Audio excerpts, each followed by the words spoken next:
The score of any game is generally forgotten over time, but the actions of the players, coaches, and spectators are remembered forever. So the next time you attend a high school game, think of how history will remember you. Good sports show you how to play the game. Everyone can be a leader. We are!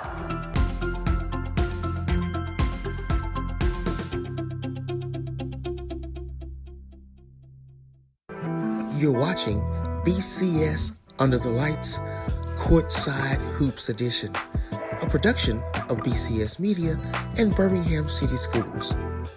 Birmingham City Schools, success starts here. Here at Parker High School, these cheerleaders have put in a lot of practice to get ready for the BCS cheer competition that happens this weekend. We actually talked to a few cheerleaders before practice. Last year competition, we did not come out how we wanted to. So this year, we're aiming and we're going straight in. We've been practicing for a long time, and it's all going to pay out Saturday. So you all have had to give up a lot, right? Yes, sir. What is it that you all had to give up? Our outside life. Phones. Friends. Yeah. The weekend activities, them gone. They have put in extra hours of practice time because we're in the middle of basketball season, so they're the school's cheerleaders, so they have to cheer for basketball games as well. We had to start early because, of course, the competition is, like I said, during basketball season. So they've had to give up a lot of their phone time because they don't have free time, they have phone time and friend time to make sure that they're ready for Saturday. Again, the cheer competition is this Saturday at 9 a.m. It's happening at Carver High School here in Birmingham. I'm Fred Davenport with BCS Media.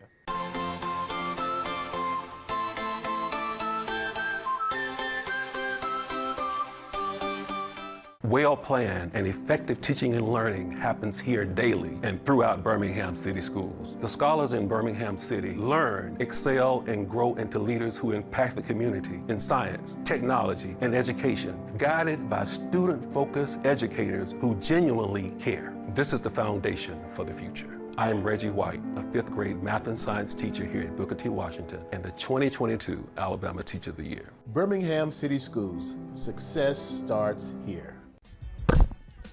Hello, I'm Jason Meadows, Birmingham Board of Education and representative for District 9. You're watching BCS Under the Lights, Courtside.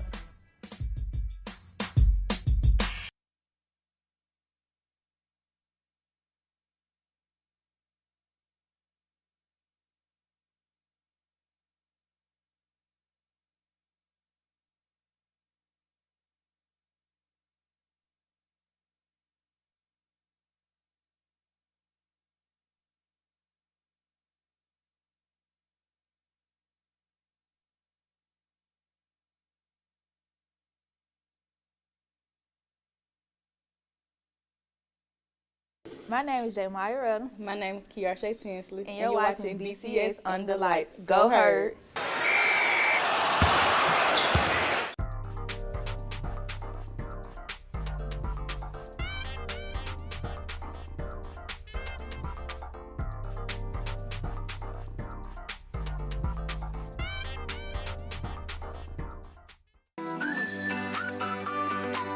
My name is Nisha Fall, and I'm the Early College Coordinator for the Early College program at Woodlawn High School. Early College is one of the innovative programs from Birmingham City Schools that allows students in grades 10 to 12 to take college classes at the same time as high school classes. Those classes will count for college credit as well as high school credits for graduation. Early College is a great program. It's really helping me a lot because it's helping me go ahead and get my classes out the way and go ahead and get everything out of the way so then later on I can be ahead of everybody else. I like the opportunity of being able to go to Jeff State and UAB. When I graduate, I will already have taken college courses. I like the community that we have created in Early College because if anybody needs help, there's going to be somebody to help them. We walk around campus and socialize with each other all the time. We also socialize with other students, like in our college classes too, because sometimes they're really cool people. My name is Brianna Rowell. I am a Woodlawn High School class of 2022 graduate and valedictorian. Early college benefited me by giving me more college credit hours. So I started UAB as a sophomore instead of a freshman. And I'm currently on my second year of sophomore year, almost a junior. If I wasn't in early college my senior year, I honestly think I wouldn't have had much to do. I finished all of my classes early, so doing early college, it just helped me advance to another level. I would recommend other high school students being in early college because it's an easy way to adapt to the college life without being nervous or scared. A lot of people are moving away from home, and a lot of people, may not know people outside of their families, so it gives you a chance to get to know the atmosphere a little early. So the benefits of this program are phenomenal. Not only does it prepare them for college, but it also allows their families to have financial freedom going forward. So we can save up to 2 years worth of debt, 2 years worth of stress, and allow our more mature, excited, more motivated students to experience something that can happen in high school and lead on to a better, productive, successful life. So transportation, the classes, the books, any support, any tutors, anything that's needed to ensure a successful transition through the program will be provided. The application will open this December with the other specialty schools application. So it is imperative that all students that are interested do apply in December. Those applications will close during January, and we will go through our normal interview process, which is an interview, application, teacher recommendations, as well as applicable test scores and grade point averages.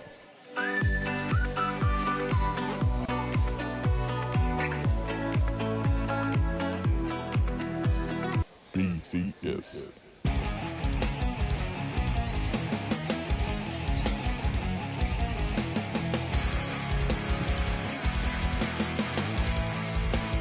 BCS.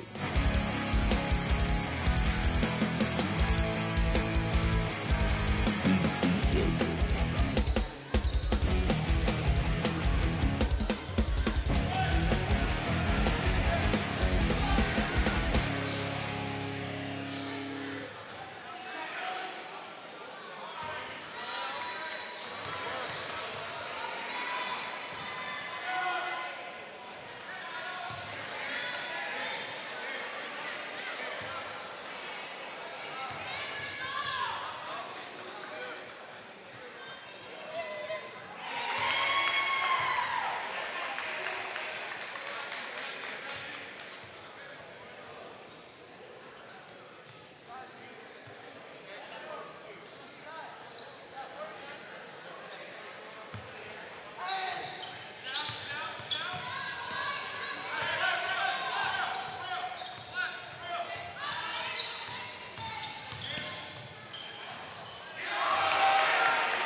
Check, check.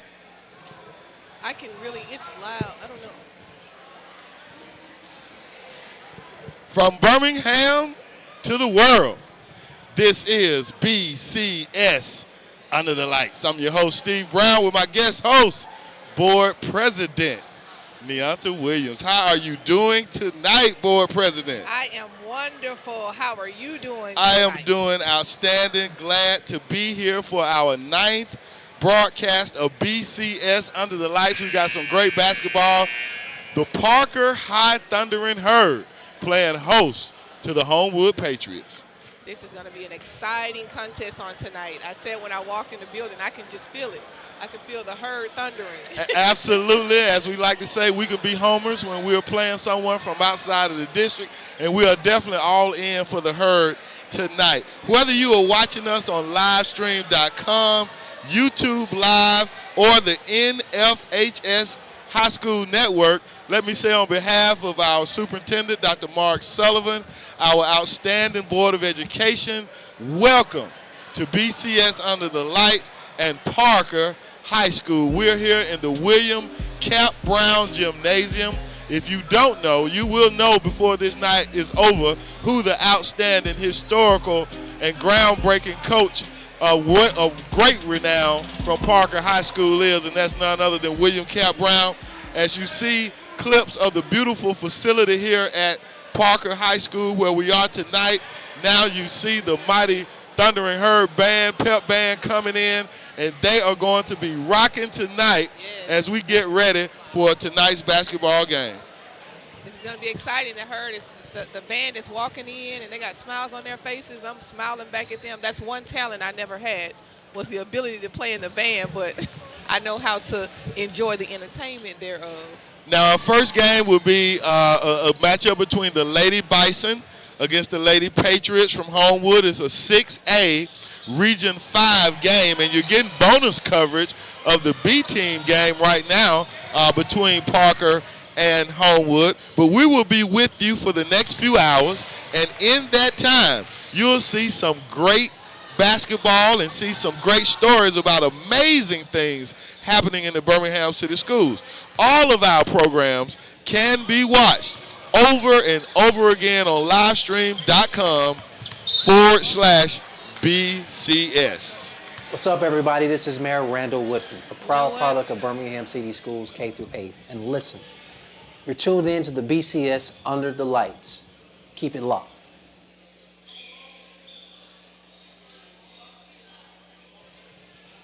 Here at Parker High School, these cheerleaders have put in a lot of practice to get ready for the BCS cheer competition that happens this weekend. We actually talked to a few cheerleaders before practice.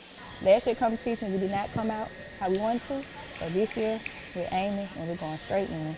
We've been practicing for a long time, and it's all going to pay out Saturday. So you all have had to give up a lot, right? Yes, sir. What is it that you all had to give up? Our outside life. Phones. Friends. Yeah. The weekend activities, them gone. They have put in extra hours of practice time because we're in the middle of basketball season. So they're the school's cheerleaders, so they have to cheer for basketball games as well. We had to start early because, of course, the competition is, like I said, during basketball season. So they've had to give up a lot of their phone time because they don't have free time, they have phone time and friend time to make sure that they're ready for Saturday. Again, the cheer competition is this Saturday at 9 a.m. It's happening at Carver High School here in Birmingham. I'm Fred Davenport with BCS Media.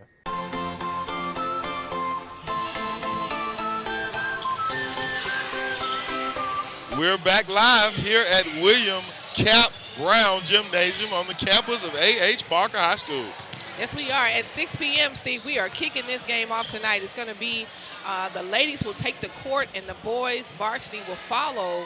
And just a little bit of statistics tonight on our lady teams that are going to be matching up. The Lady Bison are entering this game 15-3 overall and 1-0 in the region.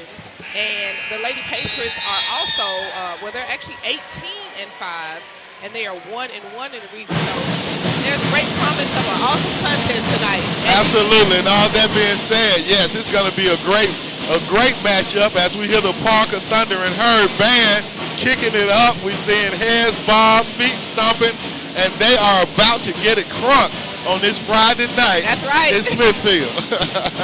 I love it. But yes, we've got two of the better teams in girls basketball, 6A Region 5 facing off tonight. We had a chance to see the Thundering Herd earlier this season, and they are a good squad. They are a good defensive squad. They press very well. They are also aggressive on the offense. So I really look forward to an exciting matchup. In fact, the last time you were with us, we had an exciting game. Both of them went down to the wire. Sure did. They most certainly did. You know what? The last time we were together, our Thundering Herd played against Winona Dragons, and that was an awesome game. And tonight, I'm looking forward so much so that I even wore my T-shirt that says Birmingham City Schools against everybody. I see that board member. There you go. I need to get one. And it's you hear in the background, the atmosphere is getting set up. The horn is sounded. the students have their phone lights on, and we're waiting for the entrance of the Lady Bison to come into the arena. What an atmosphere. You see the BCS fan cam showing the student section, and everybody's poised and ready and waiting for the entrance of the Lady Bison.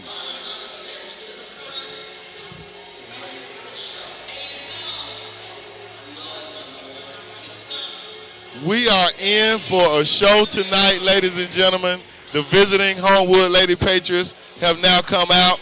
The 18 and 5 Lady Patriots. We got some tall girls over there.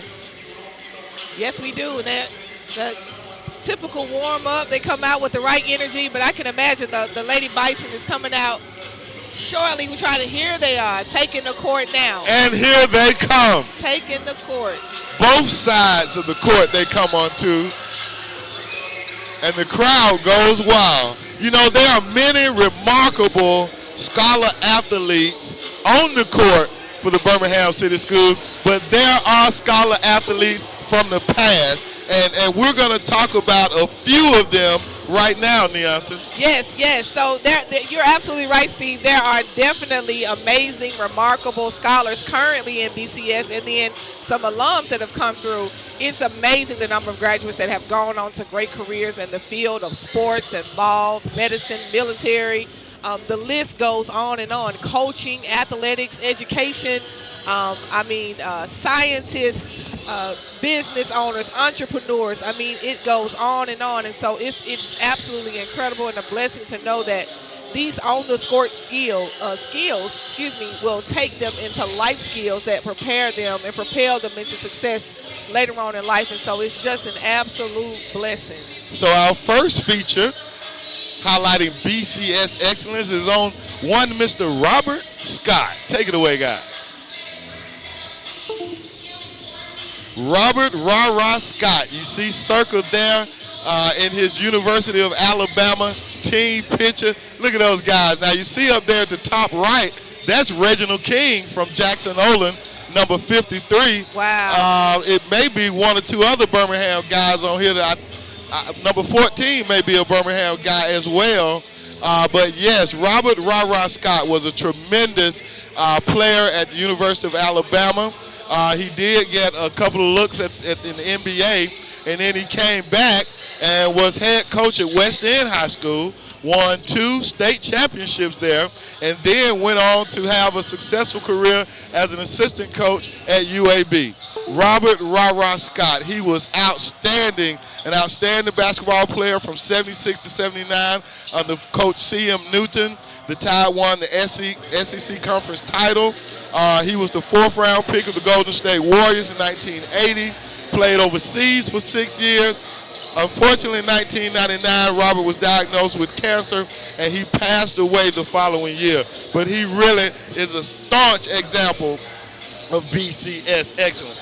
Now, I got to tell you about this other guy. I know my friends and people always tell me and say, Brown, you know everybody. Well, I don't know everybody. That's what it sounds like. I'm with your friends. It sounds like you know everybody. I mean, you're a walking encyclopedia. I've been around a while, sister, and being from here, it makes a difference. It does. But this young man, the other Parker athlete we have noted here, Solomon Muhammad.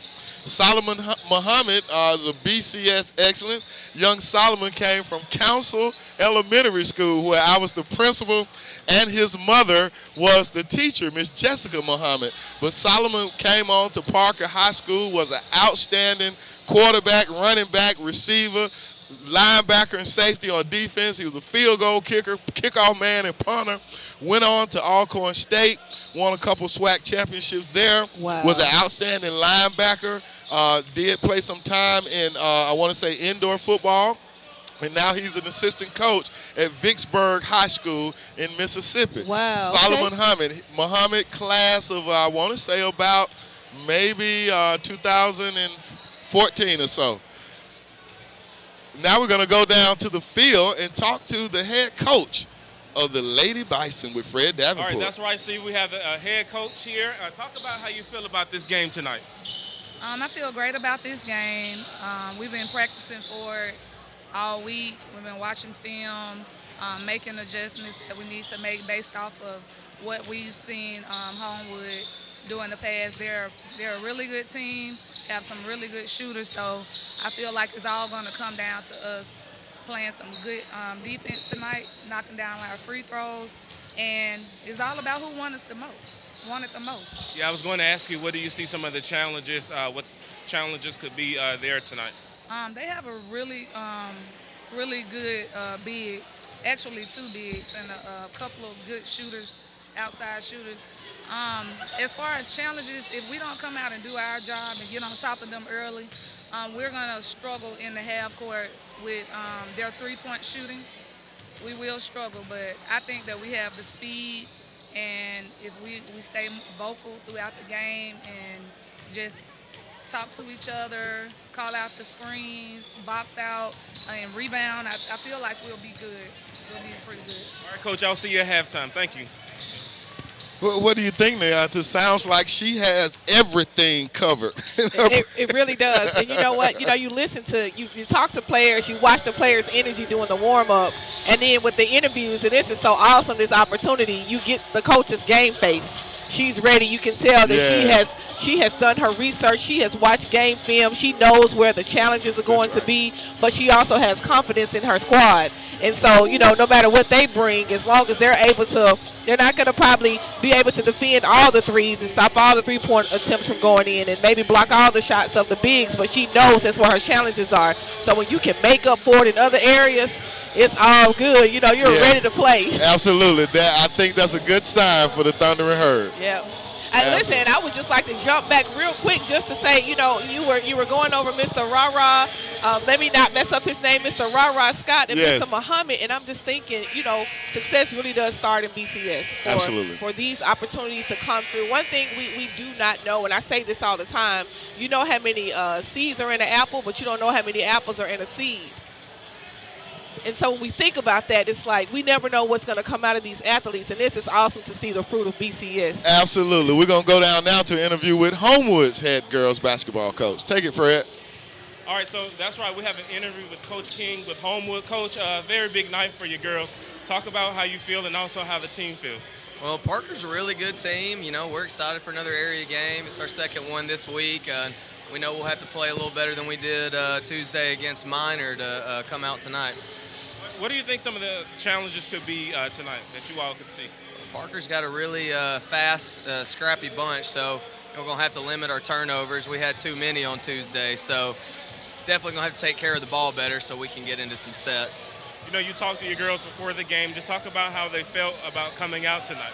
Yeah, we played a lot of ball this year, a lot of games in the summer. We played Parker this summer, so although we usually don't play each other, we're kind of familiar with each other, and we've obviously had a lot of film on Parker. So, we're ready, but we know that Parker's got a good team, so we're going to have to come out and execute what we plan on doing. All right, good luck to you. All right, thank you, guys. Another great interview by Fred Davenport. What'd you hear there, Coach? What did you hear from him? He's not giving all his strategy away. True. You can't blame him for that. He's definitely done his research, not giving away his strategy. He recognizes the strength of Parker, and I think he's absolutely correct that our athletes are very scrappy, but scrappy equates to hustling, and so that means they've got to handle their business the entire night, handle the ball, because if you are not able to handle the ball on a scrappy team, that means turnovers, which means it could mean conversions for Parker. So here we are. Absolutely. I heard that tell. I'm like, they may be in for a long night based on what we saw from Parker the last time. That's right. Parker's going to press. They're going to get in their jerseys, and their big may not touch the ball if that's the case, if they have problems getting up the court. That's right. I've always felt like defense makes the ball game, and so, if you can play good defense, all you got to do is have one steal and one made layup anyway, and that's the ball game. Absolutely. So it's going to be a great contest. Officials have taken the course. They're talking to team captains. You never really think about all these different things that goes into the success of a contest, and I can imagine it's about sportsmanship. It's about, being a team player, about questioning when you have frustrations as an athlete, about what officials may call, what they may not call. So I'm excited to see this contest take place on tonight, Steve. Absolutely. Well, let's take a look at our rosters. As our guys outside pull them up, we'll highlight our outstanding players and players to look for. The Parker High School girls basketball team. Again, led by Coach Briante Sledge. Number 00, Shamaya Bailey, guard.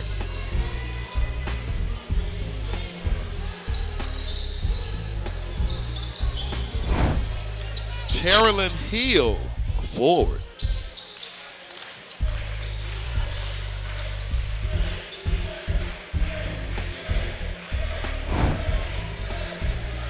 Camelia Mosley, number 2, a guard.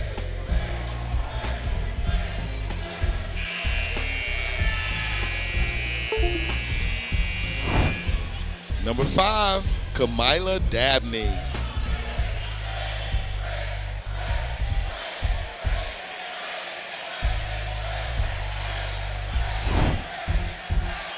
Number 10, saying, come and get it, Courtney Williams.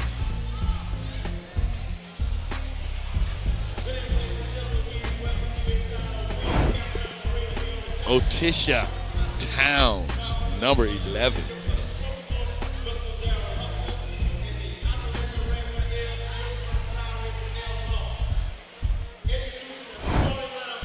Number 12, Takaya Blanton.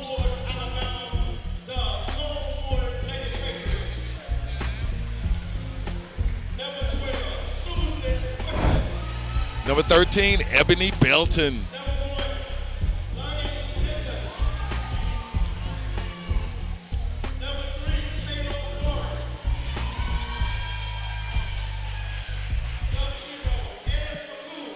Number 15, Janaya Mines.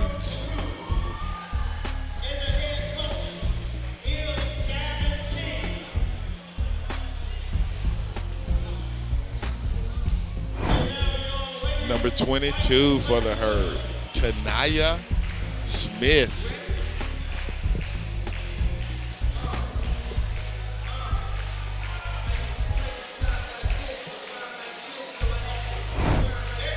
Number 23, Kamichael Richardson.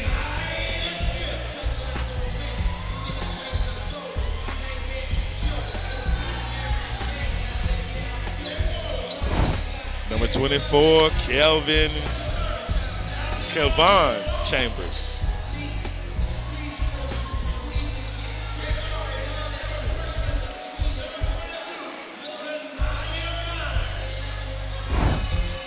Number 25, Michaela Marshall.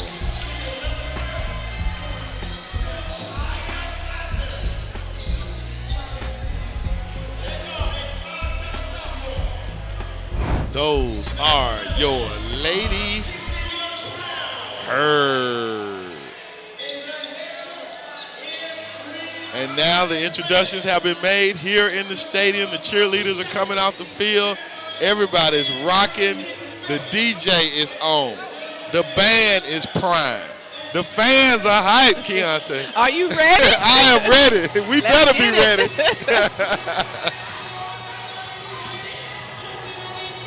Close up there of the Parker huddle as they break and get ready to come out. That's it. It's time for some live action here at William Cap Brown Gymnasium on the campus of A.H. Parker High School. This is BCS Under the Lights, Courtside Edition. Yeah.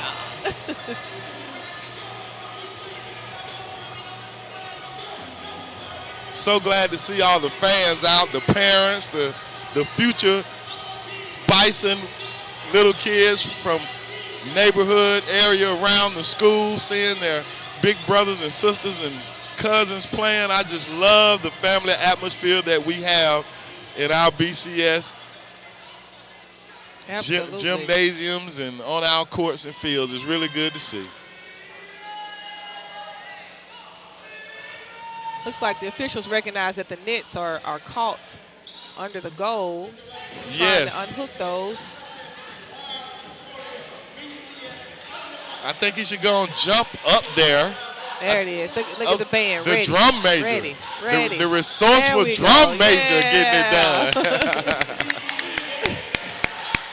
That's good. It looks like we're about to start the contest with a technical foul uniform.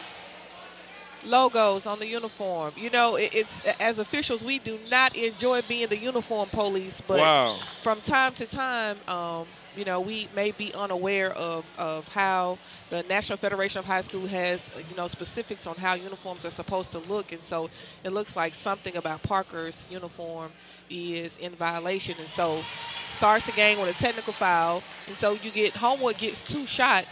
And then they will come back and they'll jump the ball to start the contest off. And those things can be so critical. So here we are. Let's put this point in the back of our minds now and see if it makes a difference. Actually, the game starts, at the division line. All right, here we go. We won't have a tip-off as a result of that technical foul. So the score starts out. The game starts off with a score 1-0. Well, actually, she missed both free throws. Oh, I thought she made the second. I'm sorry. She didn't make either one of her free throws, so she missed both. So we still start out 0-0. Well, that's good. And that's an administrative technical foul. It doesn't go towards the total team foul count. It just goes towards the coach. Okay. It's indirect towards the coach, and so I stand corrected. It does go towards. You can see on the board that it does count towards the total team foul count. A nice block there. It is. There's the scrappiness that Coach King talked about that we could expect from Parker on tonight from the Lady Bison. Dumping it down inside, blocked again. That's 2 blocks by Parker. Their big is having an impact early. Homewood pushes it up. Nice fake. Now into the lane, out to the corner. Throws it up top, deflected.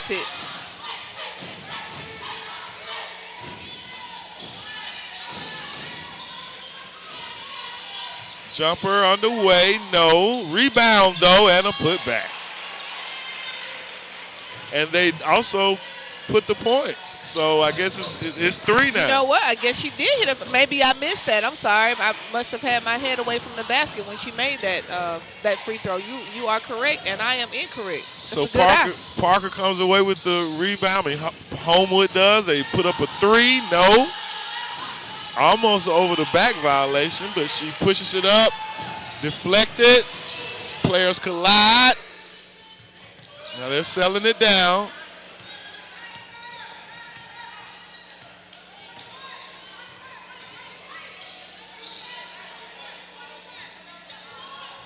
Homewood seems to be in a 1-1-3.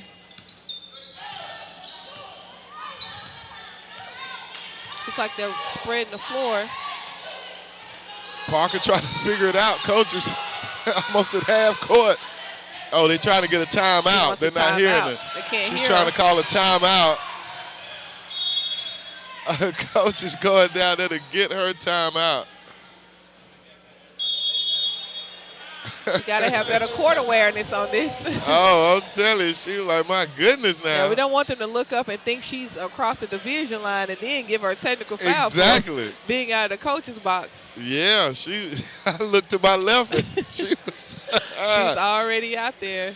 Well, we're at our first timeout, and the score is 3-0. The visiting Homewood Lady Patriots with the lead, 5 minutes and 56 seconds yet still remaining in the first quarter. Coach for Parker with the quick timeout. Coach Sledge just want to go ahead and straighten some things out. That's right. That's a smart timeout if you ask me. I'm not a coach, but I think, you start off a game with a technical foul, unexpected, and, just get your girls to settle down. Once the ball is tossed in the air, kind of, a couple trips up and down the court, you feel a little bit more comfortable, and so they'll come back out in a different set, I would imagine. So let's see. Homewood remains in this 1-3-1. Parker in basically a 1-3-1 offense, bringing that center up to the high post. Shot from the corner, no. Rebound, Homewood. And they're pushing it up. And they back it out. Launch a 3, no. Rebound, though, taken away by Parker, and they're off and running. And she misses the layup. It was defended well. And out of bounds. Homewood's ball.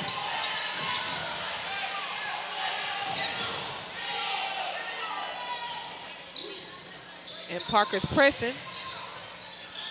Force some turnovers here. They break the press and miss the layup, though.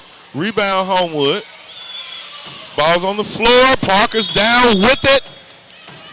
We got to travel. She rolled over. The scrap is starting to come out. Indeed. Homewood now sets up their inbound. We've seen 2 inbound plays by the coaches. We'd like to see that. Jump shot, no. Rebound, deflected out of bounds. Ball stays with Homewood. We got some substitutions taking place here. So that height, Homewood has pulled that height out of the game. I don't know if that's for a break or because coach wasn't pleased with what he was seeing. Jump shot, bam. 3-pointer from the corner. 6-0 is our score at this time. Parker looking to answer. 3-pointer launch, no. Rebound though, put back up, yes. The first 2 points for the Herd. Now they're in their full court pressure. Steve, I'd like to point out they removed that team foul off the board. I thought I was correct in saying that that's administrative and it does not count towards the total team foul count. Good word. And I recognize what the problem is with our uniforms is the logo is larger than the National Federation allows. That's the bison. Oh, okay, okay. Wow. What kind of technicality is that? It's one that, to be honest, that really good officials pick up. That's a rule that we hate to enforce, but I would imagine when officials are having their meetings on Sundays or throughout the week kind of talking about how things are going, and from the looks of Coach Sledge's face, it's probably the first time it's been enforced. Yeah. But by rule, they're not supposed to be larger than a certain size, and I'm going to look that rule up before we finish. And I guess, and let me back off being critical. I guess it may be make it a little more difficult to see the number if that logo is so large. I don't even know if it's so much that. I think it's just what the Federation has designed, and that's what that allows. And so that logo was outside of it, and it also looks like there's another small logo up in the corner, and that could also be what the rule is because you can't have 2 logos in the same area. So you're allowed to have one on your pants, and I want to say one on your jersey. Okay. And it appears that they have 2. So the score is 6-2, 3 minutes and 49 seconds and counting down in the first quarter.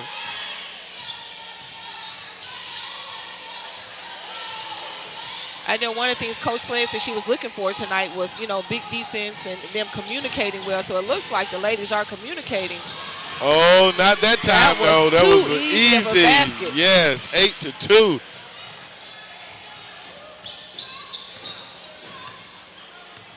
Parker looking to get something done here. Nice penetration by Mines. 4-2.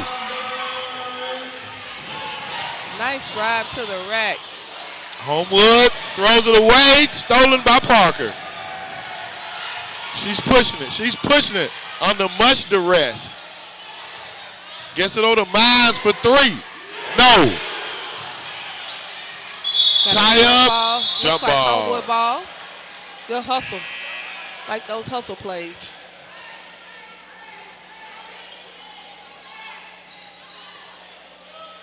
As we said, the Homewood Patriots come into this game, I want to say with only 3 losses. That's right. Parker with 5.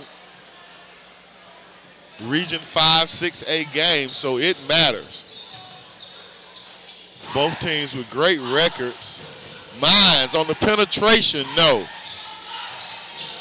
Mines on the defense. Parker picking up full court. Otisha Towns applying much pressure, and she earns the violation. Outstanding defense by Towns. Great defense. She gets it back. She thinks about the three. She dumps it down inside. Turnaround. 2 points. Carolyn Hill. And that student section is ready for it. I was wondering when Miss Hill was going to show up. She had a great game in our last broadcast.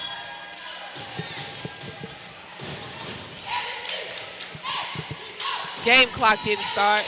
That's good officiating. Absolutely. They are on it. They are seeing all the little things. They certainly are.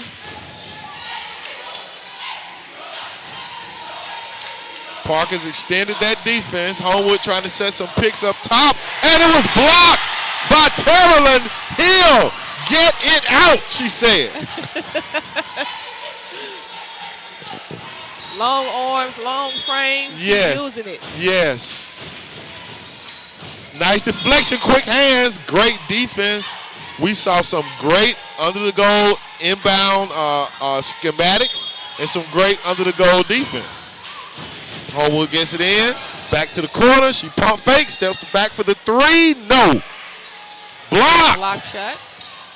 And Parker's off and running. Pushing it up. Miss Plump is quite the hustler. She's going all the way. And no, but gets her, tries to get on rebound, deflects it. Homewood comes away with it. And another towel. The scrap is coming out. The scrap is coming out. And the score reflects it. 8-6 now. Parker has pulled within 2. And they prepare now to pick up again. 3/4 length. Looks like it's a 2-1-2 full court press. A little token.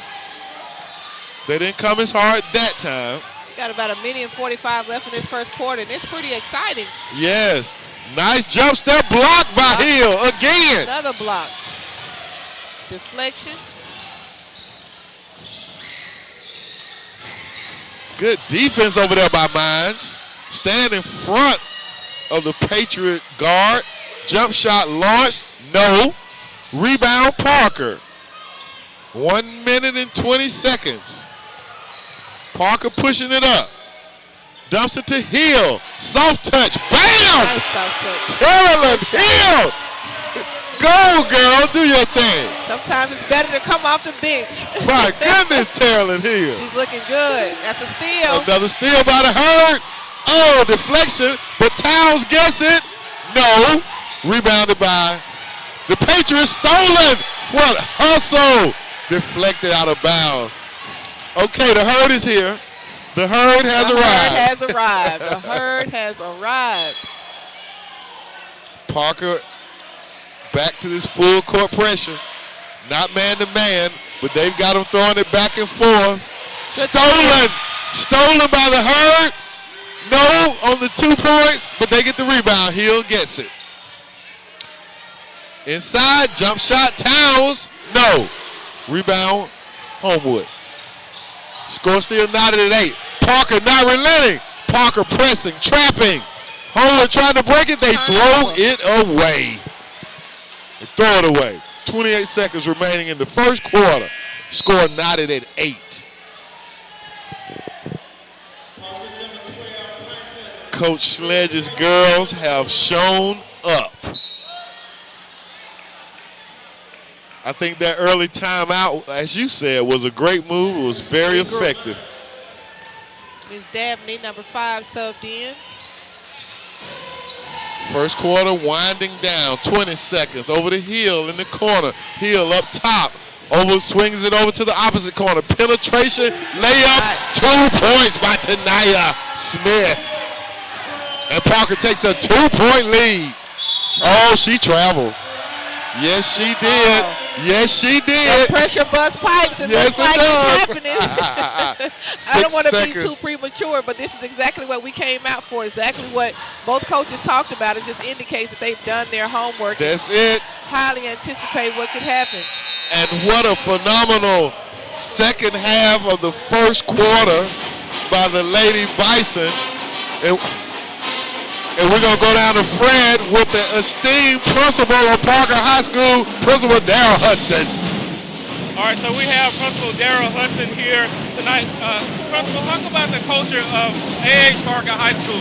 Well, first of all, this is a huge area game, and we have a great atmosphere tonight. This is just like our scholars being on ESPN, but we have a rich tradition here at A.H. Parker High School, and we strive for excellence in anything that we do.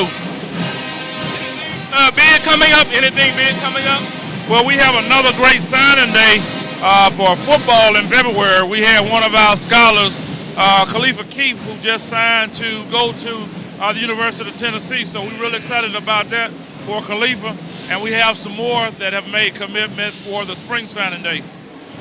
All right, thank you, Doc. I'll see you in the fourth at the boys' game. All right, back to you all. Thank you, guys, with the outstanding principal of this learning institution, Darryl Hudson, a friend, a colleague, and just, again, an outstanding professional. Great news about Khalifa Keith, one of our football stars in the BCS, signing with the University of Tennessee. Yes, that is. That's a great loss for the University of Alabama, but a great steal Now you for had the University of Tennessee. You had a little conference during that time out with our official. What you find out? So we learned that the technical foul that we started the ball game with was in fact for double logos on the uniform. And so obviously in lieu of purchasing new uniforms, what our Lady Bisons can do for the next game is just place some tape over it so that they're not penalized and we don't have to spend additional funding purchasing uniforms. But it's really important to know what those rules are. Sometimes we purchase things because they're cute and attractive and they're the end thing, but they don't necessarily fit within what the Federation allows us to do. Absolutely. But that's an easy fix. Right? So put a purple or a white dot on it, and they're good to go. That's it. That's it. We can just cover it up and keep it pushing. So the Parker defense has tightened up. Homewood tried to dump it into number 32, their premier big. However, Takaya Blanton was having none of it to the extent that she fouled her. And did you notice that we only had one foul in the first quarter? Yeah, it went fast, didn't it? It really went fast, and what that shows is that these ladies are really playing. Oh, she traveled. Almost had my whistle on that. Yeah, I'm with you there. Yeah. That's good calls by the officials. In fact, the officials coming down in trail is Mr. Slater, Derek Slater. He was the one that gave us that great information. So it's good to know we have folks who read the rule book and know how to handle these contests. Great. I know somebody better check Carolyn Hill. Carolyn Hill, they better not leave her out there like that. She's only missed one shot. Yes, she is. Go ahead, Carolyn. She's blocking shots, deflecting, steals, taking jump shots, and that's a timeout. Homewood, I think that's a good timeout. Absolutely, and that is the 6th point, if I'm not mistaken, for Carolyn Hill. I believe so. Leading the herd.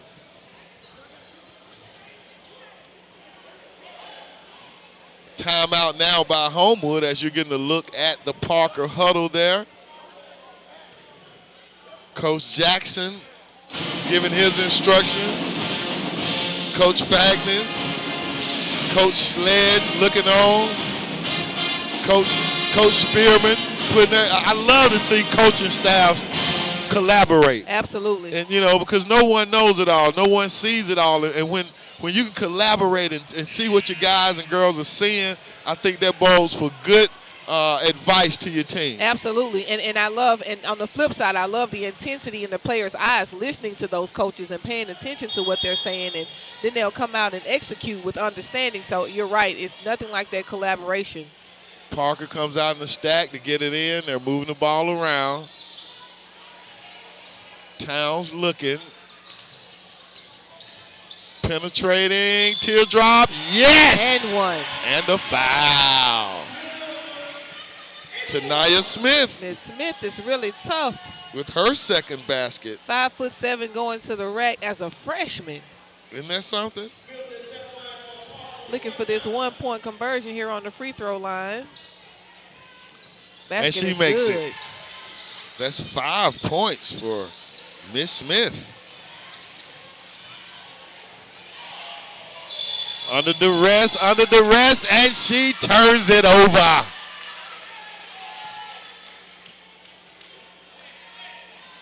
if things go the way Coach King, the things that he talked about, again, I remember in his pregame interview, he talked about, minimizing their turnovers, but I haven't kept up with the turnover count, but they certainly are, they're having some turnovers tonight. And so it looks like the other thing for me is that Parker now is controlling the pace of this game. The ladies have settled down. They're running the plays. They're executing. And they're forcing 2 wow, great points shot. as you speak. Great shot. Forcing it to Nia Smith with 2.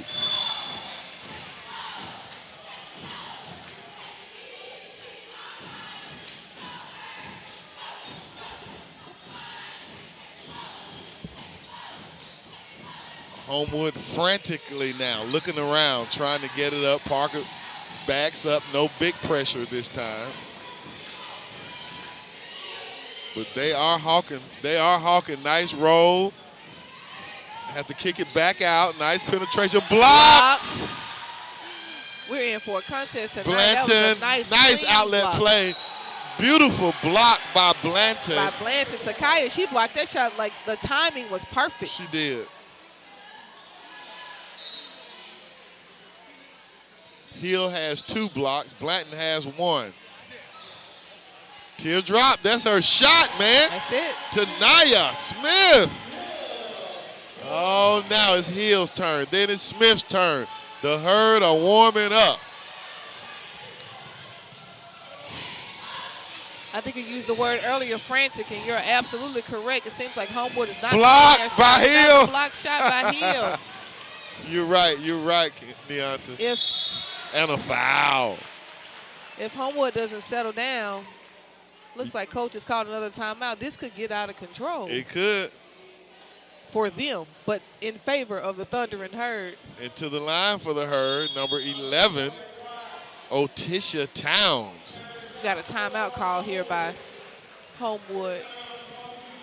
Coach King says that we need to settle down again and draw this up. That gives Ms. Towns the opportunity to catch her breath and come back and make both of those free throws. And the Thundering Herd that was down 6-0, down 8-2, have a commanding 19-8 lead at this point. 5 minutes and 16 seconds remaining in the first half. Leading scorer, Tania Smith with 9 points. Behind her, Terrellyn Hill with 6 and 2 blocks.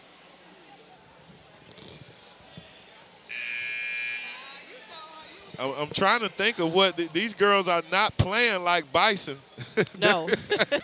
They playing like cheetahs or something. They are. They definitely This are. scrappy defense.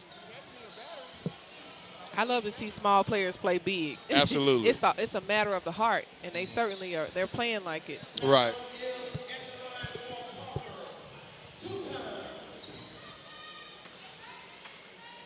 All right, let's see what Miss Towns is going to do at the line here for her first shot.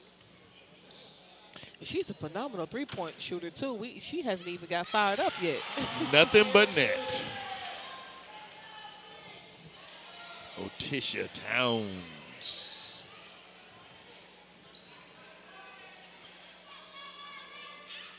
She misses the second, but there is Miss Hill with the rebound. She fought through some contact, got it over. Blanton goes up and gets it.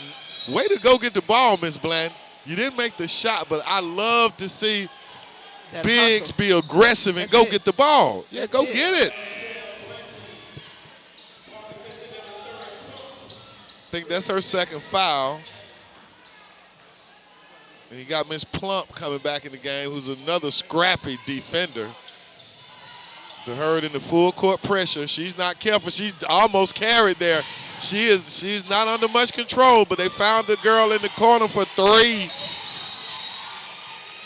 The rare 3-point shot was made. Coach is telling her, come on, you had her. Yeah, they had that young lady. She was a little disheveled trying to push that one up, but she made it across and made a good pass. 12-11 is our score. 20. 20, I'm sorry. Yes, 20-11. Okay. Thank you. Parker looking for openings. They found Miss Hill in her spot. She passes it up. Towns runs it down.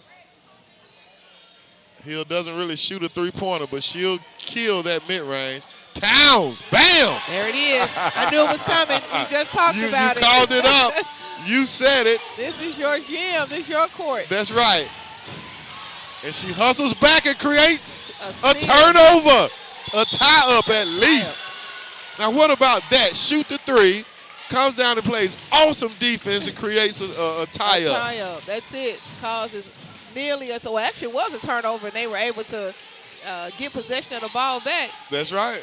Great hustle. And that makes for the 7th turnover Parker has created in this first half.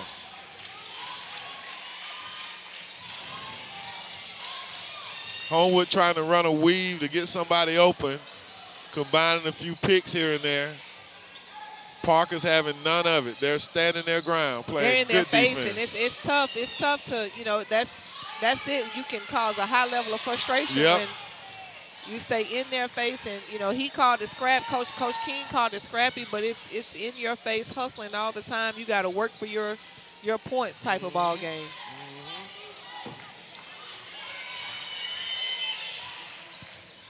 Nice penetration there. She missed the shot. I think Terrell Hill kind of made her think twice. And they throw it. Homewood gets it. Tipped by Terrell Hill and stolen. Hill has a steal. And then when your bigs are scrapping, you know. That's it. My goodness. Hill and Blanton, they play like small kids. Parker taking some air out of this. 23-11. Penetration. Nice move. Bam! He stepped right past that defender, beat one, stepped past the secondary, and laid that ball up. Tanaya Smith. This freshman, I'm telling you, I'm going to have to keep my eyes on her for the rest of her career, not just Absolutely. the next 3 years. I can only imagine where her skill level is going to go to. I'm telling you. How promising is that? That's awesome. That is absolutely awesome. And Hill is a sophomore. They have a wonderfully young team. Yeah, coach is set up. This school and this coach is set up for great Actually, success. only Blanton is the only senior. Wow. This is a young team. I think we talked about that in the Parker versus Winona game, how young they were. That's right, we did. But they certainly don't play like it. I think that's what's fascinating They about don't. their talent level. Mines is a freshman. Plump Towns is a junior. and Towns is a sophomore, so all of their leading scorers so They're far returning. are underclassmen. I smell a championship. Oh, what a pass. Wow, Mines. Wow. Right on cue. Homewood tries to break the press. They have a little success right here. But here we go. Getting it across is half the game. Take a bad shot, and that's Ball what stuck she in did. The rim, and we got a jump ball. Yes. Parker. Ball goes to the Thunder and Herd. Now we got to get fanfare involved. Absolutely. I never like doing that. I look weak if I don't make the ball come down after the first attempt. Right, they re-sticking it in there now because it's actually large from the bottom. It is. Go and jump up there, coach. Are we getting this on the TV? Yes, I hope you're seeing this at home. Now we got a young man There going we in go. there. Get on up there, boy. Thank you. There you go, big Yeah, man. we appreciate that. They tried a couple more times. I was going to run on down there and do it. I was here to watch it and cheer you on. Absolutely. Towns brings it up for the Herd, leading 25-11. 1 minute and 49 seconds to go in the first half. A 14-point lead. I didn't expect this, but we are here for it. Absolutely. Hill, Yes, she turn is. around. Oh, just off. Hill, She's yeah, fouled. and I knew it had to be something. She doesn't. She done missed too often. Terrell Hill to the line for 2.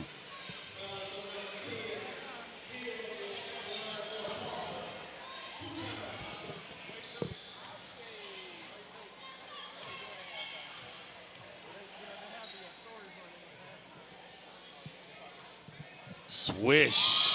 Basket is good. And she get a shot from the slam cam. I am very impressed with the fundamentals of these young ladies. Absolutely. I mean, they're solid in their free throw attempts, the poise that they have at the line, the poise in their shot attempts, that they don't appear to be rushed. Right. This is really, really good. I think that just speaks to Coach Sledge and her team and her staff working with these young ladies, and of course the execution end of it. But that's not something you see often today in women's or men's athletics, for that matter. Is right.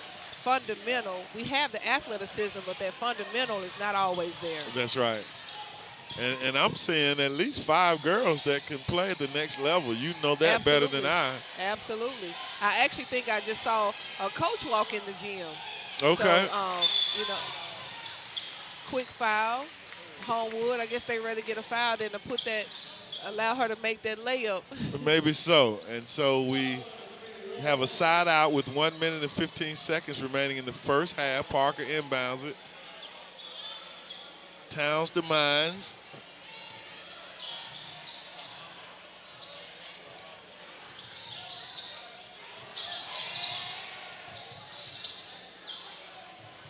Deflected, but retained by Mines.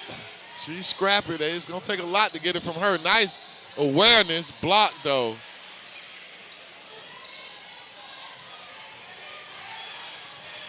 Homewood gets it up. 48 seconds. 26-11 is the score. Dump down into the big. And Hill makes her adjust it and blocks it this time. Hill is having none of that. Hill with the rebound. No. Good hustle back on Towns. And a steal. And they get it back on a deflection. Traveling. So Parker get it now with 13.3 seconds. 26-11 lead. Enough time to get it up and convert something here. Smart, letting it roll. With this defense. Yep, letting it roll. Saving time.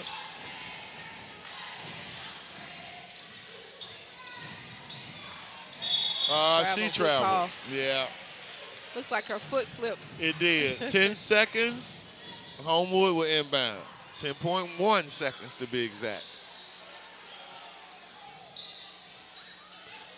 Parker deflected it, stole it. Enough time to get a good shot. 5 seconds. Hill shoots the 3. Oh, almost hits it. Good effort by the big. And Parker goes into halftime with the score of 26-11 here at William Cap Brown Gymnasium on the campus of A.H. Parker High School.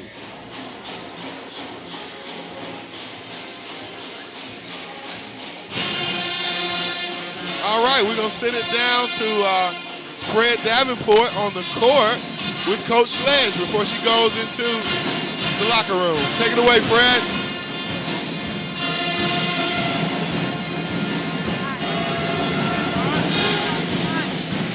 All right, Coach, talk about this first half. Are the plays being executed properly? We started out kind of shaky, but I feel like once we got going, and my big girl, she's been out for a minute with her ankle, but she told me today, she was like, I'm good, I'm ready to go. And as you can see, she been knocking down that short corner shot. So I think our speed and just our intensity and our hard work now here on the half-court end in man-to-man has really helped us out. So we got to keep pushing. Yeah. Great insight there. Great insight from Coach Sledge, and we love it. What she said, we got to keep pushing. Keep pushing. That's it. The game is not won yet, so she's absolutely right. 9 minutes and 13 seconds at this point in halftime, and we're going to go to a couple of features here about some more examples of BCS excellence. This is BCS Under the Lights, Courtside edition. When I started first grade at Birmingham City Schools, I had no idea what was ahead.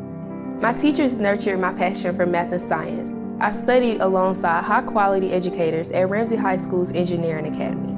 Now, I am doing research at the O'Neill Comprehensive Cancer Center at UAB alongside world-class scholars. Birmingham City Schools prepared me. In a few years, I'll have a degree and a bright future in research. Birmingham City Schools, success starts here.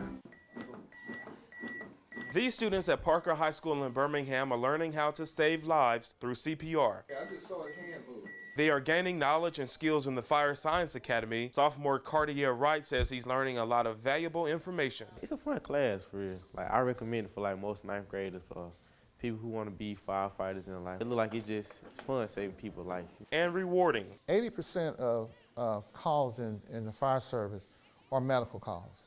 So one of the things that we start out doing is teaching them CPR, which is what they're learning now.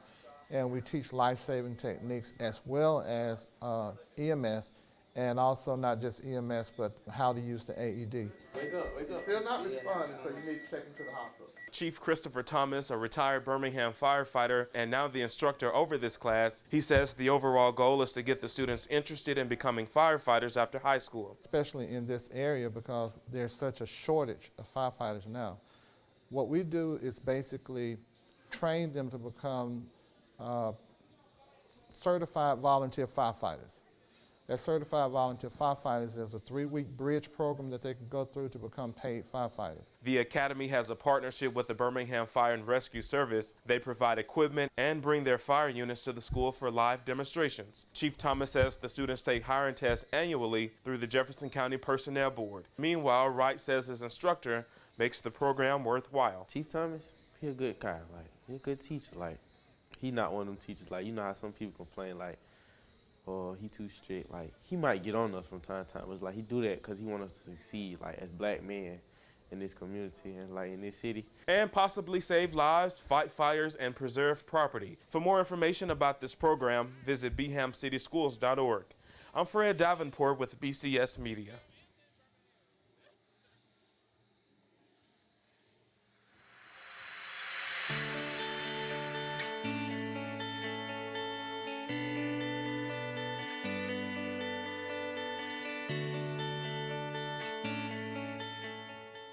Hello, my name is Darrell Hudson, and I have the distinct honor and privilege of serving as the 10th principal of the historic Arthur Harris Parker High School, founded in 1900.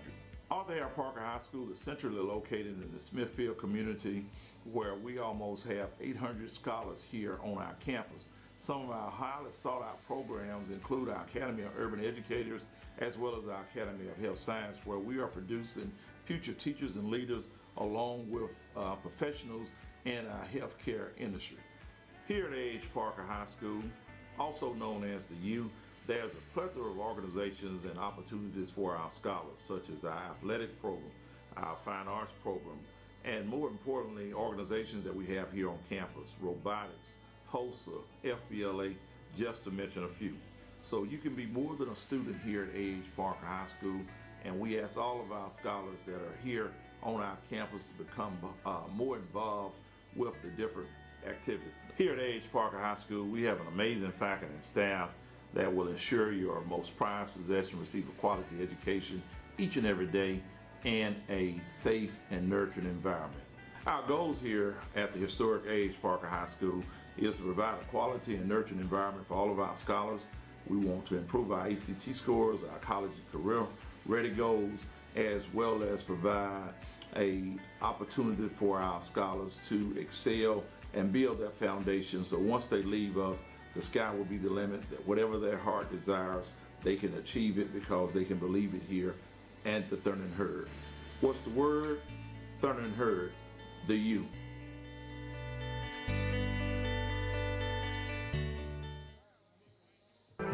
You're watching BCS Under the Lights, Courtside Hoops Edition, a production of BCS Media and Birmingham City Schools. Birmingham City Schools, success starts here. Here at Parker High School, these cheerleaders have put in a lot of practice to get ready for the BCS cheer competition that happens this weekend. We actually talked to a few cheerleaders before practice. Last year competition, we did not come out how we wanted to.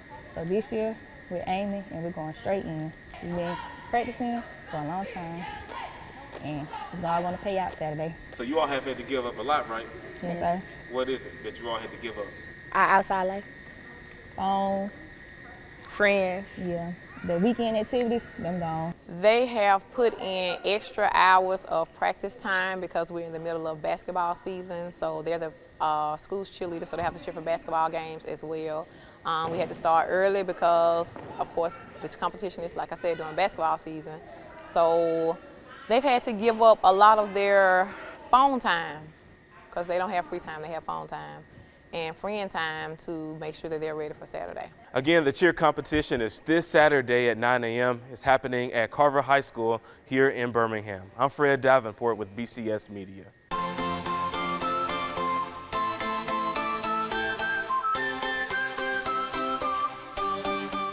Well-planned and effective teaching and learning happens here daily and throughout Birmingham City Schools. The scholars in Birmingham City learn, excel, and grow into leaders who impact the community in science, technology, and education, guided by student-focused educators who genuinely care. This is the foundation for the future. I am Reggie White, a 5th grade math and science teacher here at Booker T. Washington and the 2022 Alabama Teacher of the Year. Birmingham City Schools, success starts here.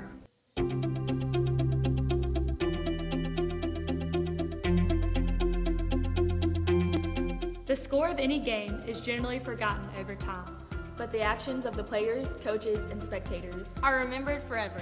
So the next time you attend a high school game, think of how history will remember you. Good sports show you how to play the game. Everyone can be a leader. We are!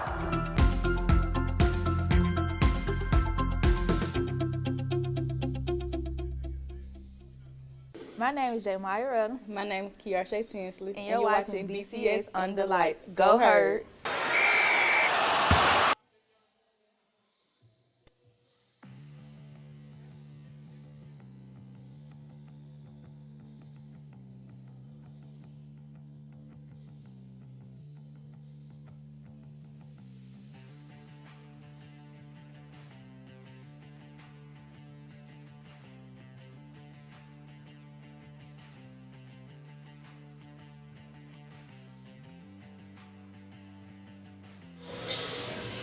From Birmingham to the world, this is BCS Under the Lights, Courtside edition. I'm your host, Steve Brown, with my guest host, Neonta Williams, our board president. We have a good game here, especially in the favor of the Parker Thundering Herd. Indeed. Indeed. Homewood put up a good fight in the first quarter, had us on the edge of our seats, but Parker responded with scrappy defense. That's our word of the day, scrappy. Scrappy, that's it. Scrappy, little scrappy.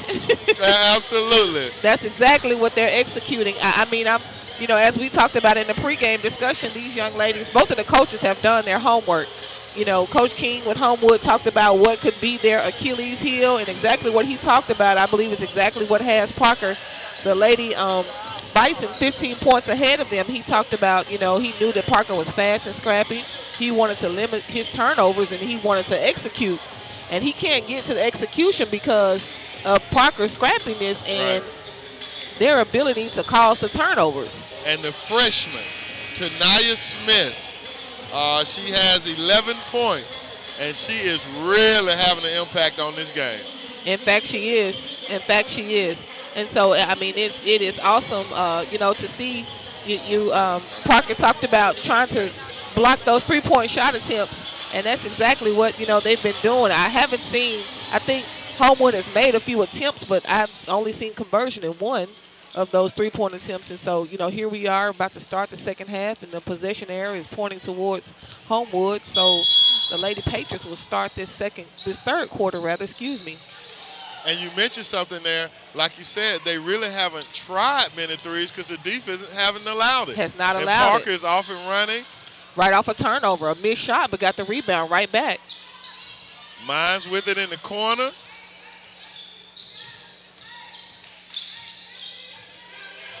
We'll see what adjustments are made here in the second half. I don't think, Parker really should continue to do the same thing they're doing, and they're sticking with that penetration. Oh, yes, and it just rimmed out there, but I agree with you.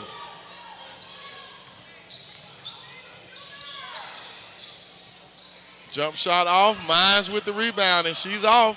Nice pass to Blanton. Deflected out of bounds. by Should be Parker Homewood. ball. Way to put pressure on them, Hurd.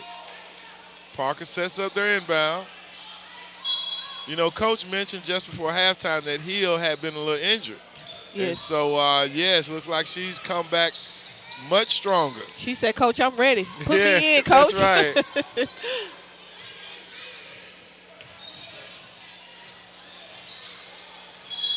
Guess the officials thought that was a clean block. I have a different angle from over here on the sideline.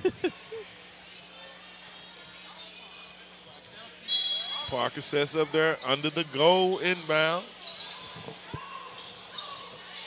Coach Sledge is saying move the ball, let's go. Towns on the penetration, yes. Basket is good. Wow, tough She shot. shot over 2 players. Had a frown on her face getting She that did. one off. That's 8 points for Miss Towns.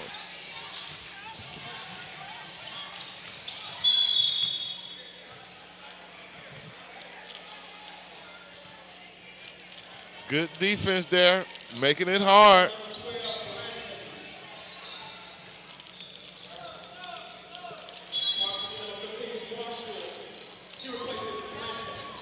Blanton just picked up her 3rd foul, so she substituted for. Those are hustle fouls, too. Absolutely. I think the first one she got was attempting to block a shot. Actually, the first 2 were shot attempt blocks. And as a coach, you can't get mad at that. We got another foul. Defending against the Homewood big. I would say the momentum now would be in Homewood's favor. They're slowing it down. They're trying to get it in. If Definitely not get baskets, draw fouls. Yep, definitely trying to take advantage of that post player. 28-11 is the score where it remains because she misses the first free throw. Terrell Hill coming back in for the Herd.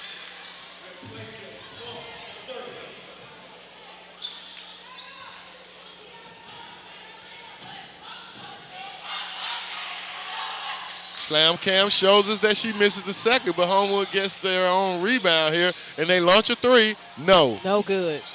They get their own rebound again. Long threes, long rebound, stolen by Smith, and she goes in and it's blocked. Block shot. Nice block from number 4. That was a good block.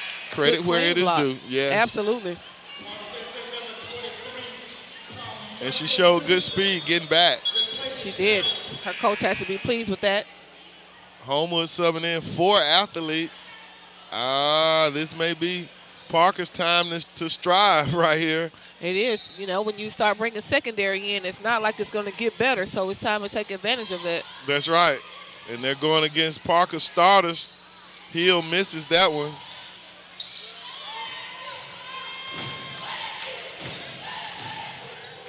Blocked by Hill. Saved by Hill. It's a 3rd block. Turnover by Parker. That ball just slipped straight through the hands of the Thunder and hers. Miss Mines, she don't typically miss catching that ball. Correct. Parker sets up the full court pressure. Look like they're man-to-man now. This is where it's going to get dicey for Homewood. If Smith would get over and cut that baseline off, I think she would have had a steal there. Penetration, no. Put back, yes, and a foul. And a foul. And 1.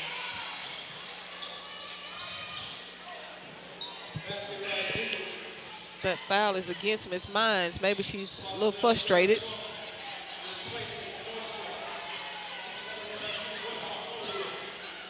That's Altiana Plump back in the game for the Herd. Another outstanding defender. Oh, air ball on the free throw. Parker will inbound. Score is 28-13 in the 3rd quarter. 5 minutes and 37 seconds remaining in the 3rd quarter. Penetration by Mines. A Euro underhand, no.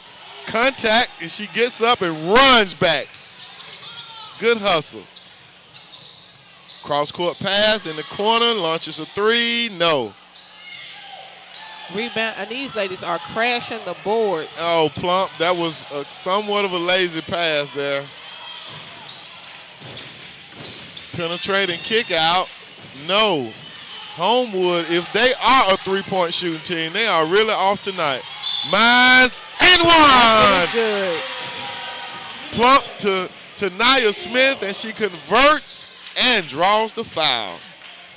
It's clear to me that Parker's halftime discussion, and I hope I'm not revealing any secret sauce, but it looks like she talked to them about getting rebounds and pushing the ball down the court in the second half. Just get it out. Yeah. They're quicker than them, and you take advantage of that. And they appear to be in better shape. And no offense to Homewood, but just, that's a part of being that scrappy team. Great. Good, solid defense. Great observations.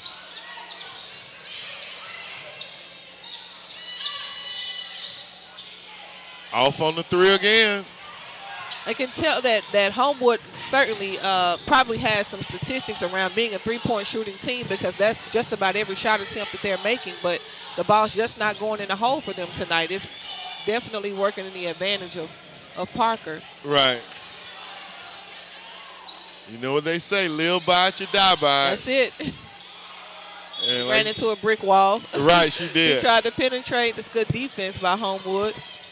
Yeah, I was going to say earlier, you live by it, you die by it. But first half, Parker just didn't give him a chance to get the shot off. Homewood with a breakaway. Terrelin jumps straight up and deflects, and then Plump fouls. Terrelin with a great, smart defensive play, just hands up, jumping straight up. That's it.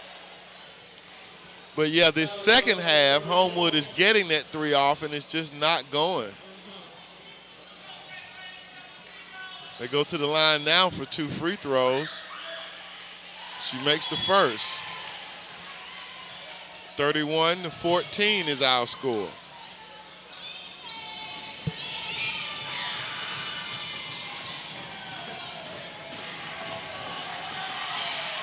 She misses the second, but a nice pull down and a putback by nice putback. Homewood. Yeah.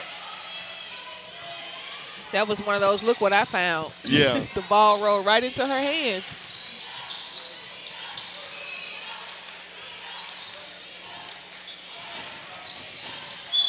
Contact and one. Smith. Tough. Smith is amazing. Tough. Mark my word. Major D1. Yes. In 3 years.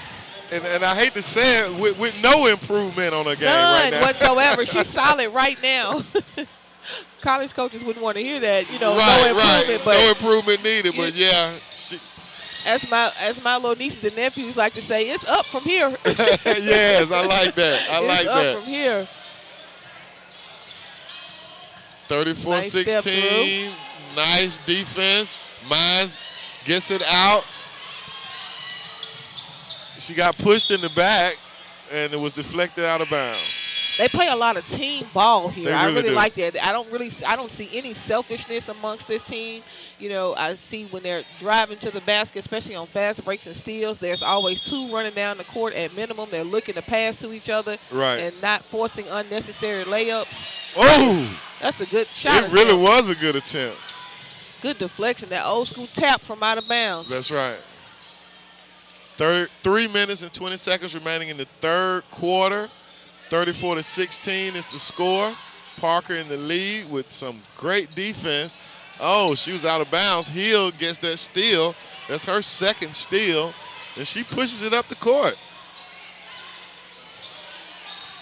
Showing off her ball handling skills. Yeah. She's not afraid to shoot that corner three. Good defense. Trap, and got her with the body. It's a good call on Miss Dabney.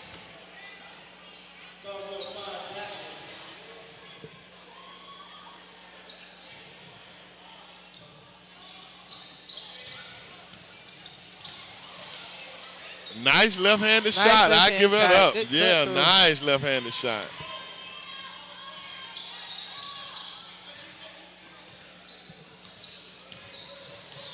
Nice penetration by Mines. In there with the trees and wasn't afraid. I know these are Lady Bisons, but I promise you they got the heart of a lion. They do. They are driving in.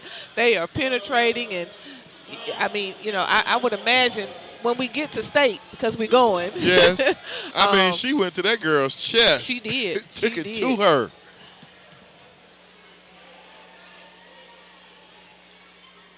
First Count it. attempt is good. We are looking at 35-18. Wow. And, you know, if you took the score off the board, I feel like there's a level of competitiveness that at least Homewood is not laying down and giving up this game. They're still, you know, fighting, attempting to fight a good fight. Sweet, man. Yes. Meanwhile, the Lady Bisons are making a statement in this regional game. Yes, they are. This is an area matchup, and they want to come out on top.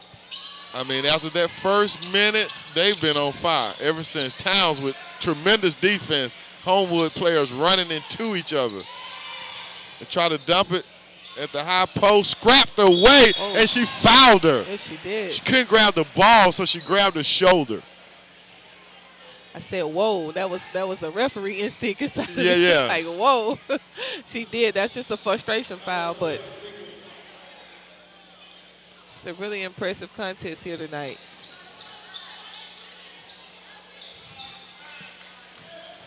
Towns and Smith bringing it up. Towns has it now. Smith goes over to the corner. Back out to Smith.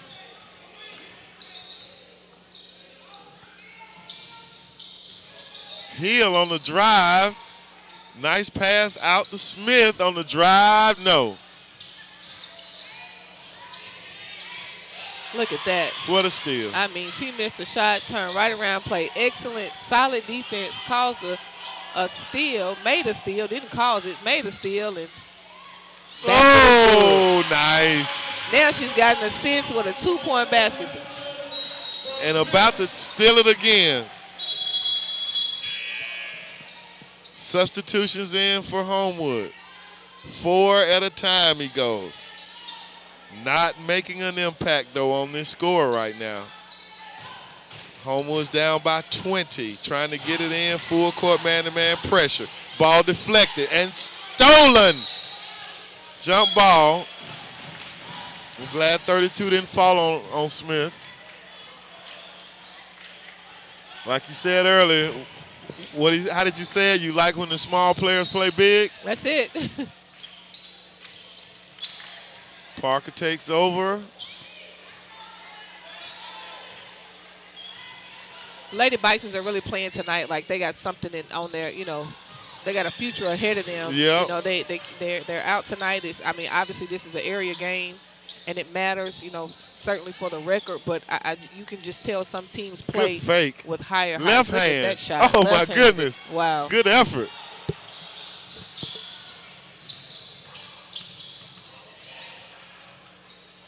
She made that shot.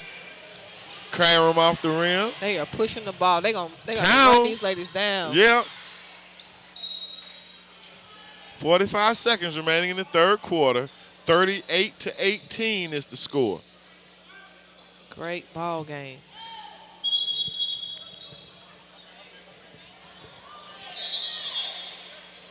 We got an inadvertent whistle here. Official didn't realize that the other official had administered the ball to bring in a sub, so that's called an inadvertent whistle for the listening audience. Good defense. Yep. Nice recovery. Blocked by Hill. Not in her house, young lady. Not tonight. The fourth block. And Miss Hill looks like she's probably a couple of feet shorter than number 32. Absolutely. And she calls it just that shot, but they got it from the other side. Yeah, she's got height and size and girth on Hill, but Hill is undaunted. She is, absolutely.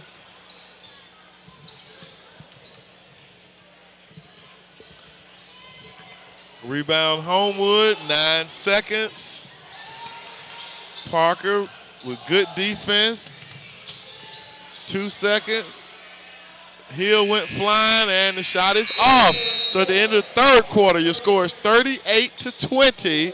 The home-standing Parker Lady Bison in the lead. Let's go down now to Fred Davenport as he speaks to some of these outstanding band students here at Parker High School. That's right. We have two band members who are seniors. And first off, y'all time at Parker is getting ready to come to an end. Tell us how you all feel about it.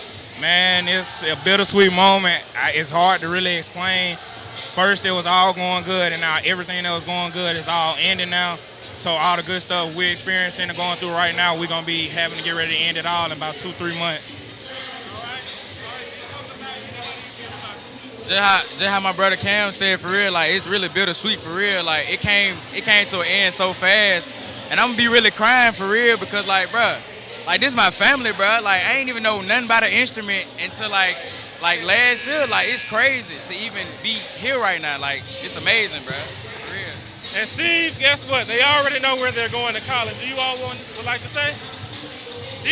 Alabama State University. Hey, man. You hear that, Steve? I think we should. I heard it, Fred. Wow. I heard it, Fred. Congratulations, fellas. Man, I thought you was about to pull out some A&M right there. He got me on that one. But I'm just so happy to hear those young men. I mean, one, I love the way that they use the term bittersweet, to really characterize this experience. And then, I was about to joke on them. They both sound like they're about to cry in. Right. They don't want to go. But that speaks to when kids have a great experience in their school, they love it. They love it. And what we saw there was kids who love their school. Yes. And more power to you, brothers. Go ahead. Go on down to Alabama State. I'll see you in the Classic. That's right. We'll see you. We'll see you at the Classic. I'm still saying go Bears from over here. We got Miles College over the hill just in case you decide to have a change of heart. But one thing's for sure, just go. That's right. That's right. That's awesome. I love that he said that he got connected just this year in the band, picked up an instrument, and that just speaks to the talent that is trapped inside of our students and athletes, and success starts in BCS. And so these opportunities, the fact that we have band available for them, the fact that we have our career technological educational programs available for our student athletes or students in general is absolutely awesome. Three-pointer just made. Yes, that is absolutely awesome, man. That is absolutely awesome.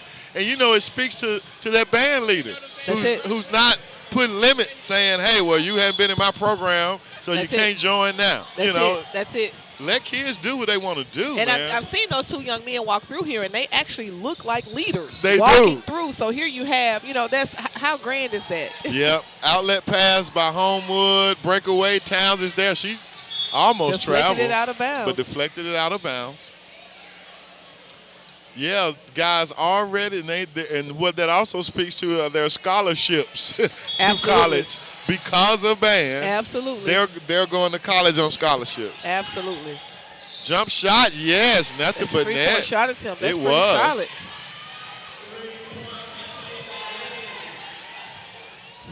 Mines tries the Euro and draws the foul.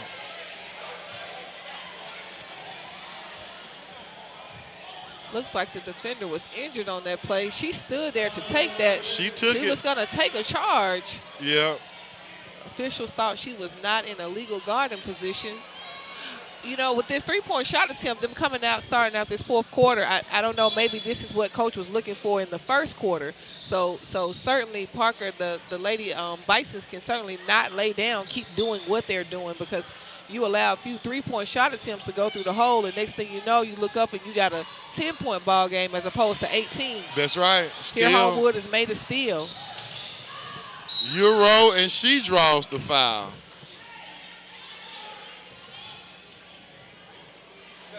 It's amazing, and I'm sure you've seen this over your career. It's like basketball in many ways is an art form because certain moves get popular. And then everybody starts doing them. Everybody starts doing it. And you know what? I have to give credit to the officials out here tonight because, and you've seen this before, like you're calling out the Euro move. Many times officials will call that as a travel in the women's game, but then we'll allow that to happen in the men's game. Right. So this crew has really allowed these young ladies to just display their athleticism, and they're actually not traveling. Absolutely.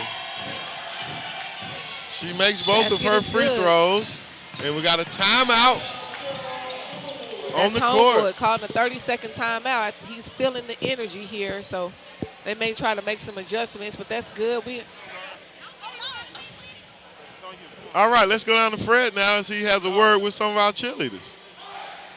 All right, so we have some amazing cheerleaders. We have 2 seniors. You all have a big competition tomorrow. You all ready for it? Yes, sir. Yes, sir. We're ready. Talk about it. Okay, so we've been practicing nonstop. Tomorrow's the big day, and we want everybody to come out and show us some support. We're coming out, and we're going for grand champion. Have you all talked about the practices? Have you all practiced really hard for it? Practicing nonstop, every day, literally. All right, back to you all. Yes. Great interview, Fred. Yes, indeed. I was wondering we were going to hear from the cheerleaders tonight. They have that competition tomorrow for the city schools, and last year I got an opportunity to attend, and I mean, it's just as competitive as a football game, a basketball game. Cheerleading is a sport. Absolutely, absolutely it is. 25-41 is the score of the Parker Lady Bisons, and you see it right there, the 2023 BCS cheer competition, Saturday, January 14th, tomorrow, 9 a.m. at George Washington Carver High School. And I gotta say, a lady whom I know very well, Mrs. Kathy Brown, my wife, had a lot to do with getting that started when she was a cheerleading coach back at Phillips Academy. If you've ever seen that phenomenal cheerleading job, yes. I must admit, my wife was the one that started off that 200 squad cheerleading deal, and they've been able to carry it on ever since. But yeah. You know what? It's so important for people to have, you may be the first to do something, but you never know how long that history is going to go on, what it's going to mean to someone else. And it's not easy. It's not easy starting things out. You've got to look for sponsorship. You've got to look for support. You've got to, let the athletes know that they can compete, that they are qualified, that they can be involved. And I think, I'm over in District 2, and so I have now 3 schools that are in District 2 for me, and that's Osseware, Putnam Middle, and WJ Christian. But our Osseware cheerleaders won a competition, cheerleaders middle school, that's going to send them to Florida for a national competition. Wow. So when you think about those things, when you think about those things that are coming up like that, it's great. So we're going to send it over to Fred. He has another interview here with us tonight. Take over, Fred. Interview with Miss Johnson. Now, she told me to call her Miss Johnson. She is the mother of Miss Otesia Towns, correct? All right, so talk about your daughter. She's performing really well tonight. Talk about how proud you are again. I mean, as usual, I'm very proud of her. Like, I came a little late today, but, since I've been here, she's been doing really good. I mean, this is a game that we really didn't worry about, but we couldn't we couldn't underestimate them or whatever, but she's doing a really good job. She's leading the team great, and, she's doing her thing.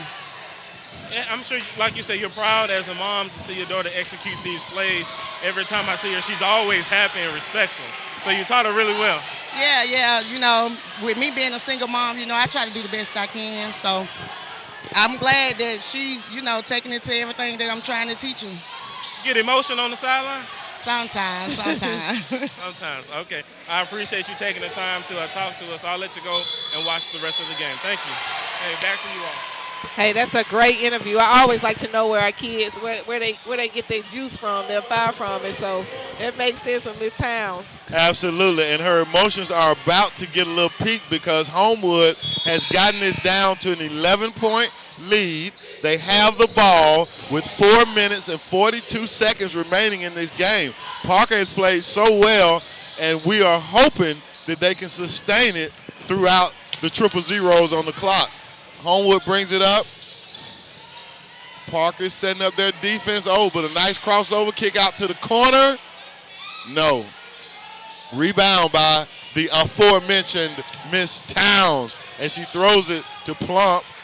Back to Towns. Oh, she sees the opening and takes it, but it's deflected. And it goes out of bounds off the leg of one of the Homewood defenders. Parker will inbound underneath their goal. We've talked about Parker playing with poise this entire game, so I think these last 4-18, they need to settle down, play the same game they played for the first 3 quarters, and not allow any more turnovers to happen, and get a couple more baskets. I don't like this 11-point spread. Not at all. Not when we just had a 20-point spread. So And one thing Mom said that hit my ear when she said we weren't really worried about this team. Well, you got to worry about everybody. 2 points by Mines. Because that'll lead you to think, oh, we got them, and then they'll come storming back as Homewood is trying to do here. Layup, 2 points, and a timeout, Parker. I know the scoreboard isn't correct with the timeouts. I think that is Homewood's 4th timeout that's called, so I think he has 1 timeout left. Yeah, I see the officials look like they're. Yeah, he has one. I see the table crew saying there's 1 timeout left, and I believe Parker has 4.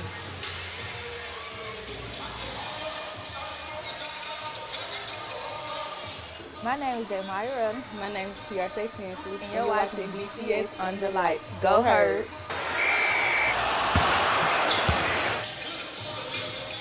Back to live action as you see them dancing in the stands, bobbing and twisting to the music.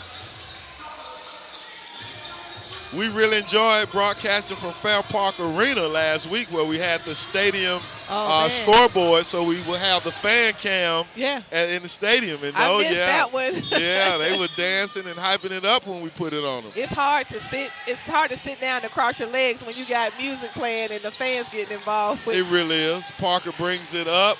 Smith. Oh, and we got a turnover. Okay now. 3 minutes and 38 seconds remaining in this contest. Parker looking a little shaky. Too much time here, Parker. Ladies, we got to settle down.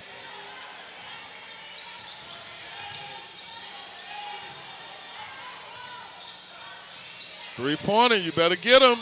And it comes out the front rim. Smith picks it up.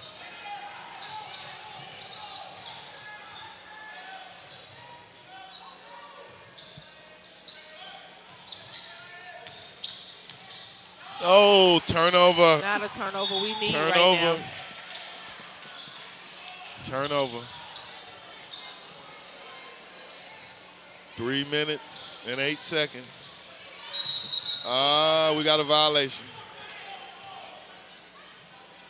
Need Parker to offensive foul.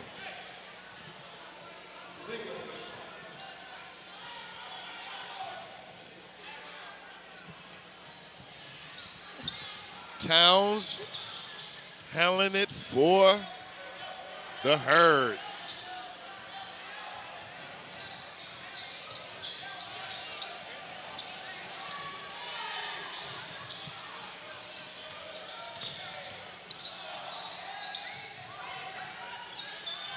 I'm not too mad at this. Run some time off the clock. Take the best shot attempt you can. 2 points for Mines. Mines is ready to drive to the basket. And they steal it. Now they're playing Herd ball. Pressure, scrapping, and a foul. There you go. Never. I don't think you should ever stop scrapping. Never. Not when that's your bread. That's your bread and butter. Right. It's the bread and the butter is making the layup. Absolutely, absolutely. Homewood will go to the line. 2 shots here. Well, actually in the 1-and-1.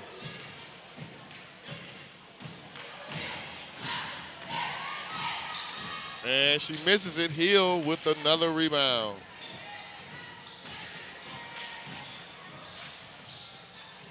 Towns, no, but gets her on rebound. 2 minutes and 20 seconds.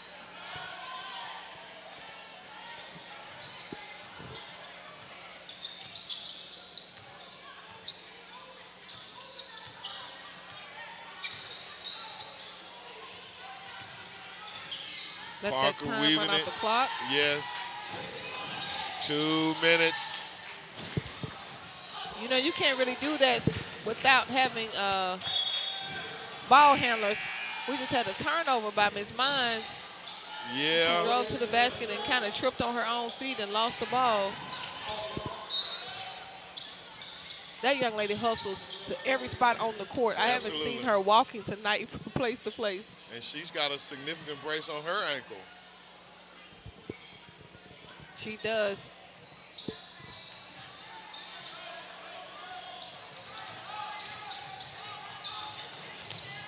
Homewood is putting up a good fight. I can tell they're a little bit fatigued, but they're not stopping. Feed to the post. Good defense by Hill. Jump ball.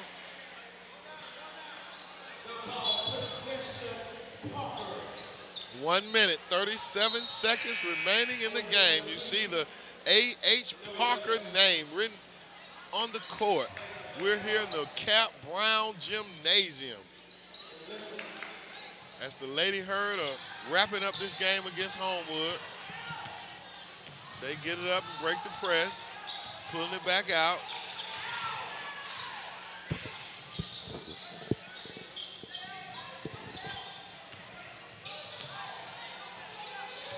Parker very effective in moving the ball. 1 minute, 15 seconds.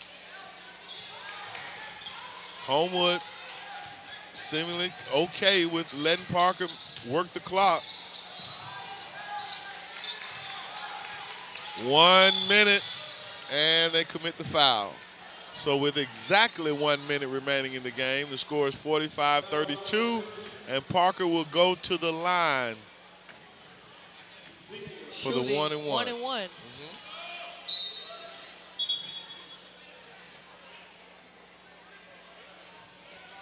You know, in the women's college game, the rules have changed for free throw shooting. Now there are, we used to have 2 halves, 2 20-minute halves, but now it's back to 4 10-minute quarters. But when there are 5 team fouls, you actually shoot 2 free throws. So there's no longer 1-and-1 in the women's game. So when I'm watching the high school game, I have to be reminded that you can go up to 10 team fouls still in high school, but it changes on the collegiate level. So Very different adjustments, but it adds a little bit of excitement to the game. Yes. It has caused a lot of players to not foul as much when the fouls reset, because the fouls reset every quarter. Okay. So it's just an interesting little piece of addition to the game. And we thank you for that insight. Those of you, I don't think we mentioned it tonight, but board member Williams is a college official. So her insight, good shot there on the passing cut. Her insight is valuable, and she clearly adds a lot to what we know about this great game. We thank her. 45.4 seconds remaining, a 13-point lead. I hate to say it like this, but like Parker's hanging on. They're hanging on. They're hanging on.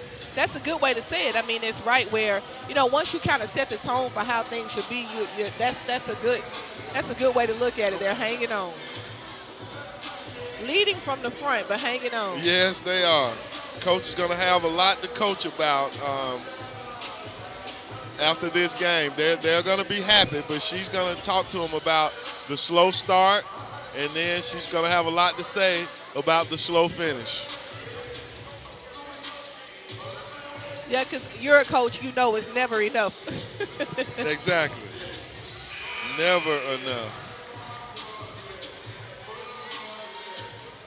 Looking through a book here put together by Chris Giles, the Birmingham Golden Years of High School Basketball. Just really great seeing and reading about stuff that some of it obviously I lived through, some of it I know by urban legend, and really a great booklet here that we're going to aim to get a copy of just for our record keeping and just to continue to inform us about. I think the officials should have a conversation about that foul there. Absolutely. Somewhat excessive. 34 seconds remaining. That's a good call. That's a good call. Correct call. Correct call. So if you, on this play, the young lady was making a play at the offensive player, but she, you're trying to stop the clock in the last few seconds of the game. Typically when you're fouling, you should be trying to go for the ball and not the player. So she just kind of went up to this player and pushed her down, and the correct call is an intentional foul. You don't necessarily, again, as officials, like to call it, but you have to enforce the rules as written. The same way we started the game with a technical foul for 2 logos on our uniform. Right. We have to address that because sportsmanship is really expected in the contest. Correct. And I think the officials made the correct call. And so what happens is the Parker, that offended player, she got 2 shots, and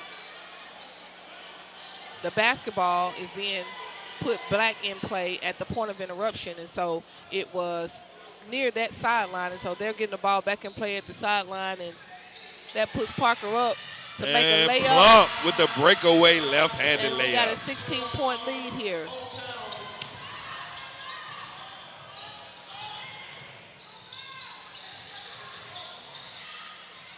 That young lady hadn't played much. Her skill level looks pretty good. It really does. Number 11. That's the same young lady. Just had the intentional foul, but, guess she had some energy. She was ready to execute on the bench. She's hustling. Yeah, moving around on defense. That's good. Looks like Parker's going to hold this one out. And we're going to end up with a final score of 50-34. And your Parker High School Lady Bison have come away with a Region 5 6A win. As you hear the band getting it up, celebrating the victory with the fight song, the cheerleaders are up. We're going to go down in just a minute to the floor and have a word with Coach Sledge, outstanding coach of this Parker High School Lady Bison team. As we said, yes, there are some things she's going to have to coach on for sure. But Absolutely. I'm sure they're excited, they're pleased, and they're happy.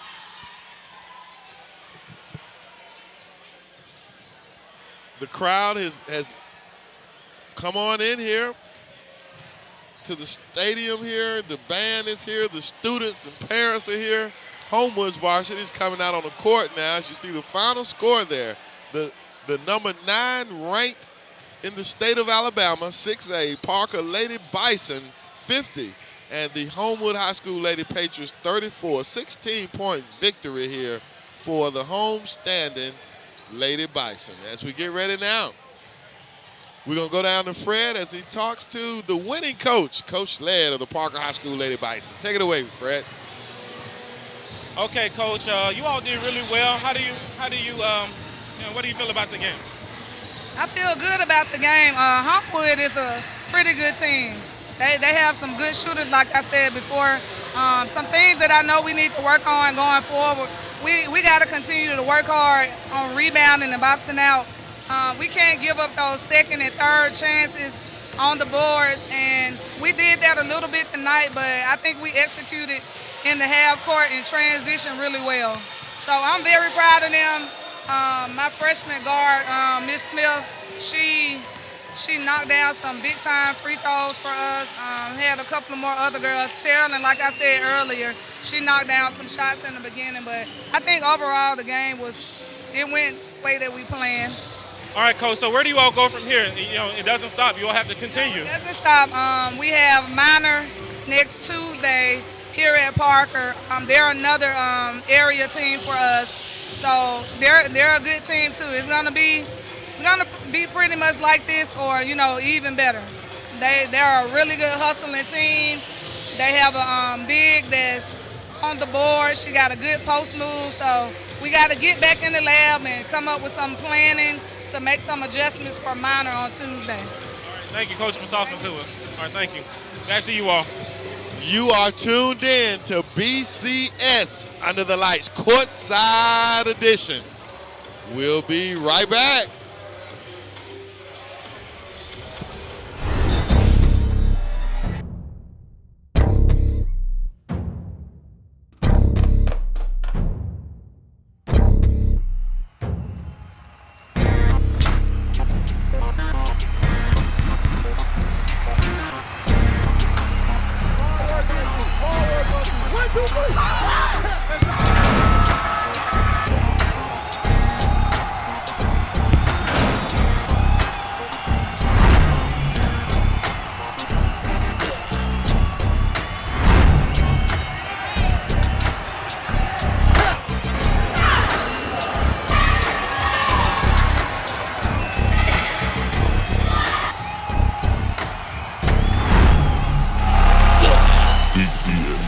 Under the Lights Courtside Edition.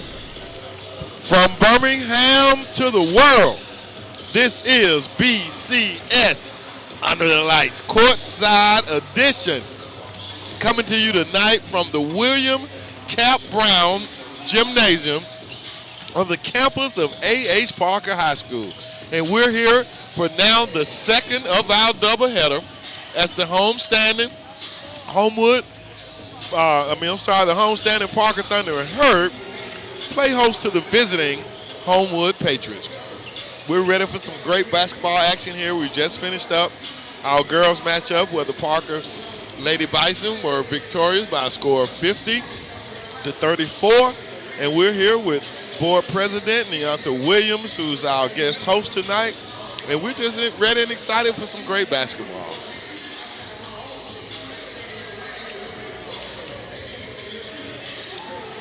We're going to go down now to Fred Davenport on the sideline with one of our stars from the girls' game. Take it away, Fred. All right, so we have Miss Otesia Towns, correct? And finally got a chance to talk to you. Talk about the girls' game tonight and how well you all performed. We played tonight's game. It was an extremely great victory, and it was an important one. This makes us now 2-0 in our area. We played great. We executed. We played hard defense, which led us to win the game. Yeah, how did you feel about Homewood? You know, that's a team that you have to pay really close attention to. Yeah, we paid a little attention to them, but I think we have the better team overall. So as we execute and play defense, I don't think anyone can stop us. Okay, all right. Good luck to you, all right? Thank you. I love the confidence in ball players when they know what they can do, they know what they need to do, and they speak with confidence. That is a sign of good coaching. As we're getting ready, we're just some 5 minutes and 50 seconds away from this matchup. What a great game we saw in that girls' end. Parker really dominated. We felt like they let up a little bit, but they still won by 16 points. That's it. They did. And, you know, it's how you finish, but it's also, you know, for coaches and players, what you do in between, because, you know, it's grind time now. With this being area games, this is what we have left. The goal is to make it to state so you can be downtown and really execute what your talent is. But I thought they did a good job. They gave enough for coach to be able to go back and talk about, for them to build on. I'm still so encouraged by these young ladies being in 9th and 10th graders. One senior out of all these 12 players.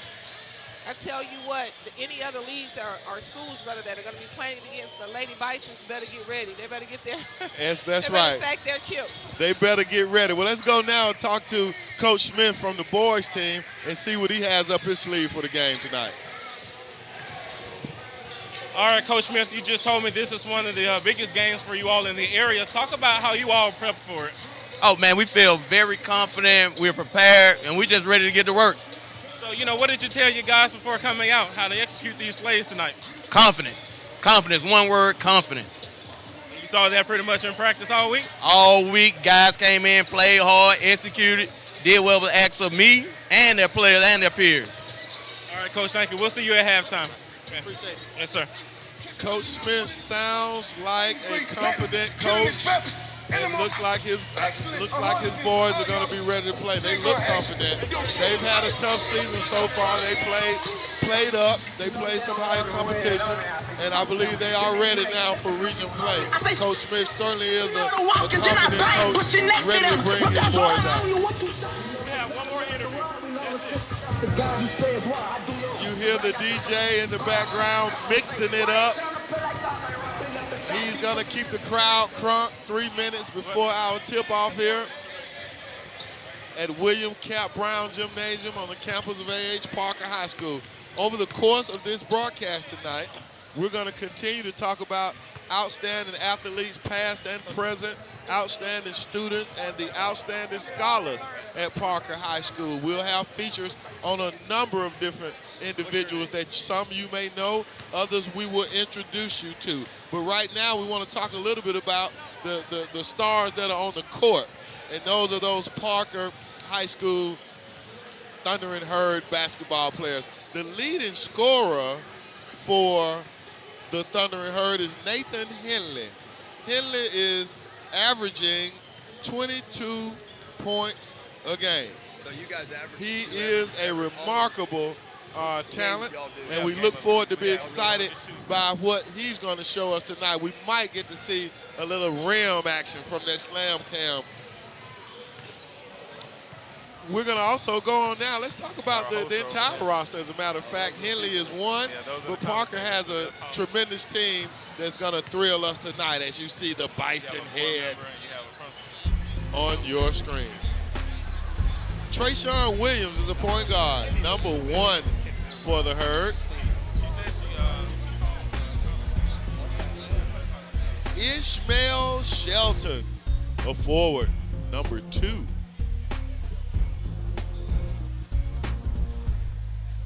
Zoe Beavers, guard, number 3. Number 4, Christian Polnick, a guard.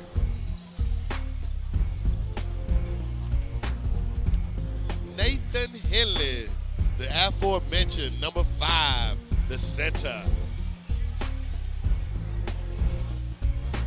Reggie Long, guard, number 10.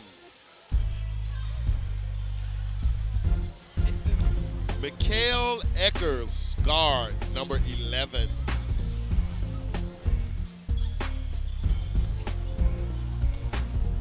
Jacoby Myers, number 12, also a guard. Antonio Sterling, number 23, another guard for the Herd. And the starting 5 you see on your screen. Getting ready to take care of business. Under 1 minute now until tip-off. Coach Donnell Smith in his second year as head coach here at A.H. Parker High School. Officials having their meeting with the coaches. Everybody getting ready for some outstanding basketball here. BCS Under the Lights, Courtside edition. The William Cap Brown Gymnasium.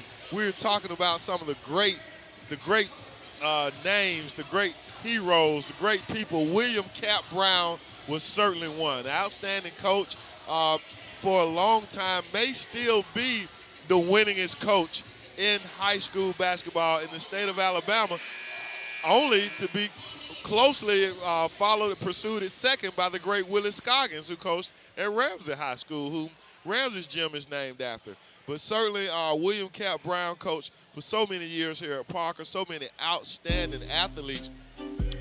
As you see the graphics from our drone cam of the outstanding Parker High School, and now you're looking at interior of the gymnasium and the logo at midcourt.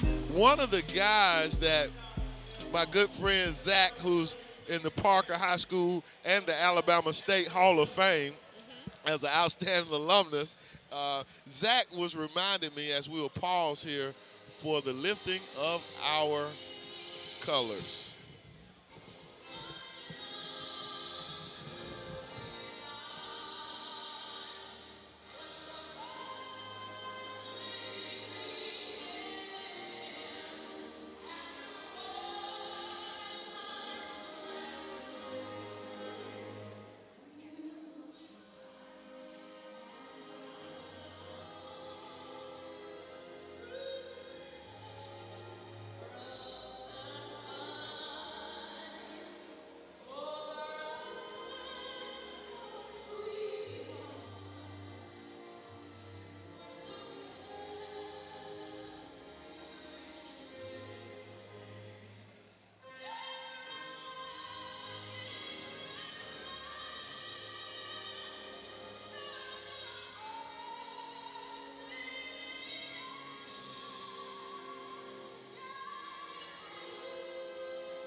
USA board member, William. Proud, proud, proud. Every time I put my hand over my heart and put my arm at my side as if I'm still in the military. Come on now. Yes, indeed. And thank you for your service. Thank you. Thank you. I appreciate Absolutely. that. Honor to serve. And I love seeing our kids, respect the flag and honor the country. I love that. I love that. They have to be taught it.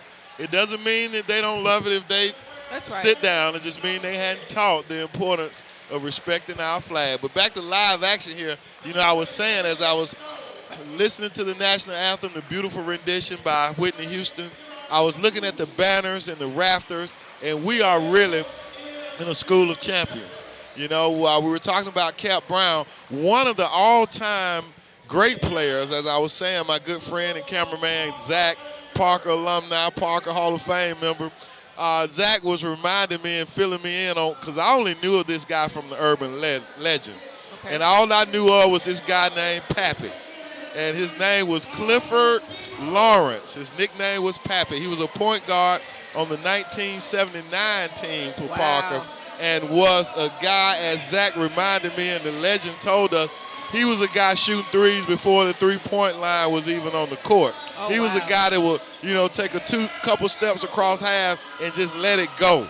It is nothing but net. He was a Steph Curry type shooter before Steph was born. Absolutely. Clifford Pappy Lawrence. If you're out there somewhere, man, you thrilled a lot. Like I said, I only know you through the legend, but so many people enjoyed seeing you play ball at Fair Park and in the old Parker gym. And they're carrying it on tonight here in William Cap Brown Gymnasium. And we're just about ready for tip-off. But when you look up in the rafters, you see 1964 national champions, 1969 state champions, 71 state champions, 75 state champions, 2014 state champions. We are in a school of champions. That's it. Another example of BCS excellence. That's it. That's it. I remember, I was telling you before we started this commentating tonight, obviously I'm from Gadsden, but I remember my high school, Litchfield High School, coming to Birmingham to play the Parker High Schools, we did not play Winona. We played Parker. We played, it used to be West End, and we played Jackson Nolan. But every time we came to Parker, there was always something about the pride that was in the atmosphere of this school. Oh, yeah. And so I was around when Coach Cap Brown was still here, the legend. Well, here we go. We're ready for a tip-off. Beeman ready to tip it off, and he wins it for the herd. And here we go.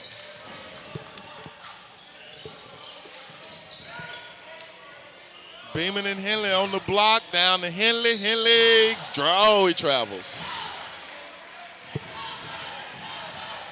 Parker starts out with the full court pressure. One thing I like about Parker, they put the big man up top and they push pressure with his size and his length and his width. Homewood has a nice sized team themselves, some good sized kids. Nice pass and cut, back door. 2 points. Got to keep that head on the swivel on defense.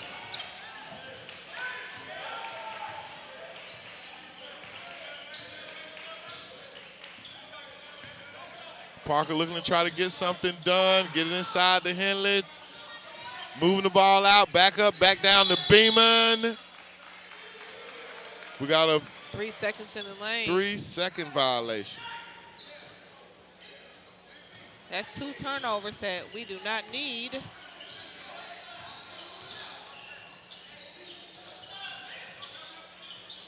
Three-pointer launched and a foul. No.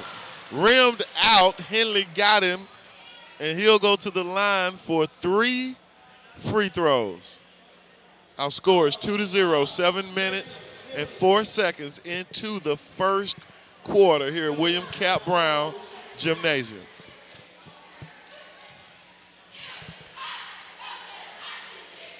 And he misses the first free throw.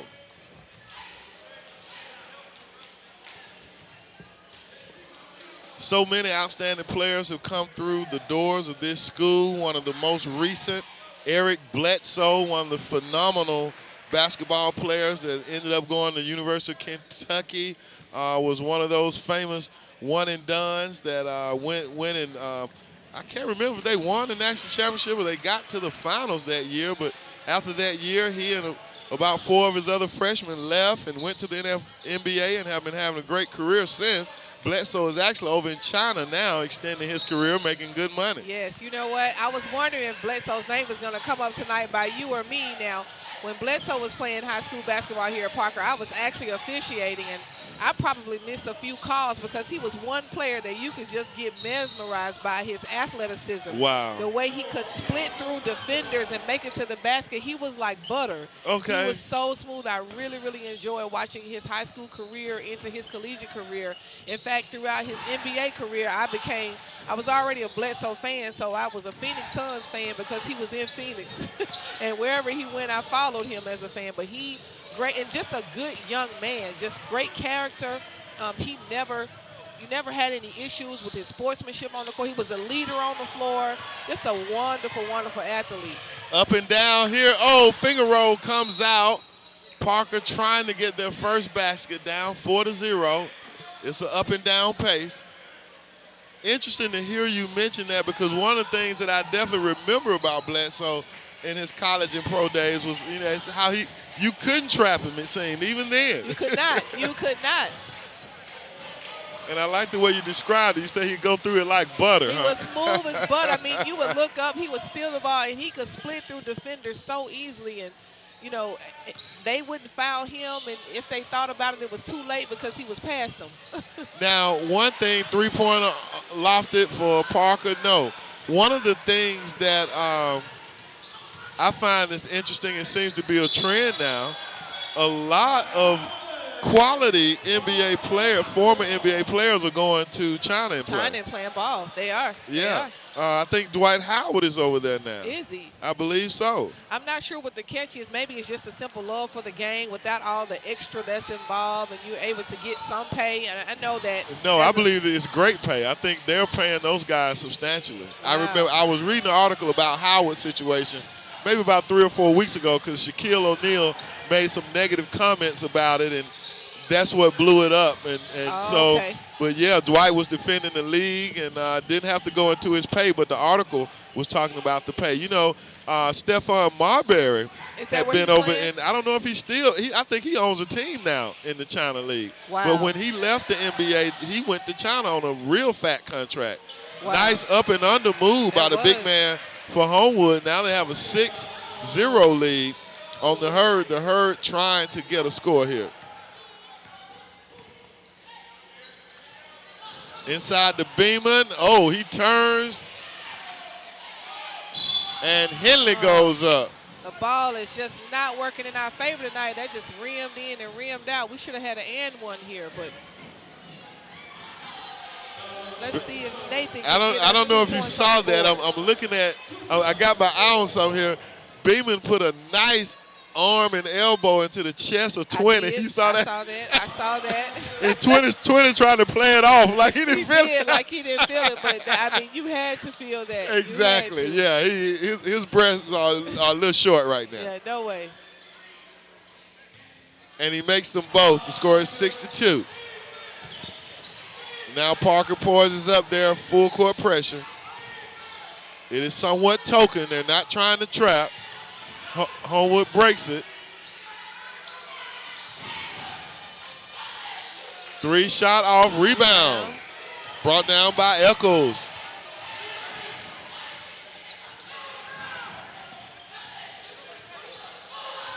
Sterling with the nifty ball handling, but he loses it. Beeman under the goal.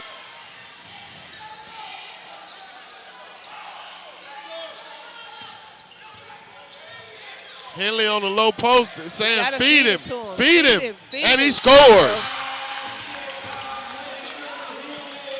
The crowd was feed him, they were saying. Yeah, you got to feed him. He's hungry. Get him the rock. 6-4, and it was an and one. Let's see if he can convert and get a additional shot attempt. Swish for Basket Henley. is good. Henley now has 5 points, all of the points for Parker. 65 is the score. Oh, we almost had a steal. 3-pointer by Homewood. Bam! Nice rhythm there. He has nice It was. rhythm in that shot. He stepped into that three. 9-5, 3 minutes and 46 seconds remaining in the first quarter. Inside to Beeman, and he draws one. Beeman. I think Beeman's going to be a problem for Homewood tonight, and it's not because there's a mismatch in athleticism, but he is so strong. Yes. So he brings his football prowess to this basketball court, and it's undeniable, and it's really difficult to have, to be able to defend an athlete like that. Absolutely. Beeman is an outstanding defensive lineman for the Herd. A junior, I believe, and so he's going to be making some noise. Nice touch there, rims out. Traveling.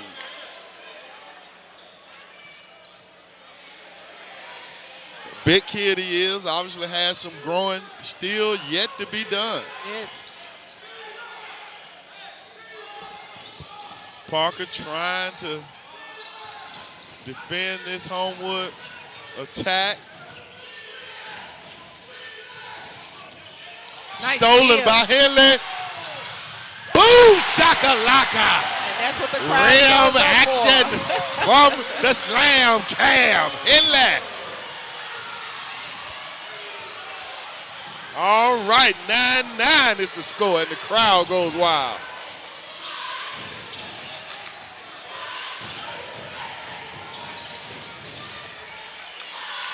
That'll get the crowd fired up. Yes, they get it inside, and they make the 2-point shot.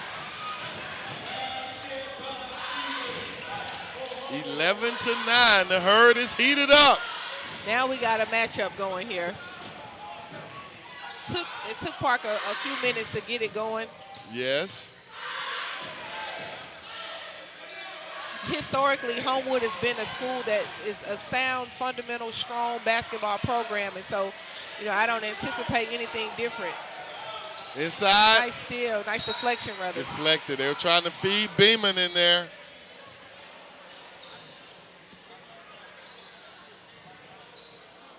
Two minutes, 22 seconds remaining in the first quarter. Beeman inbounding in the far corner.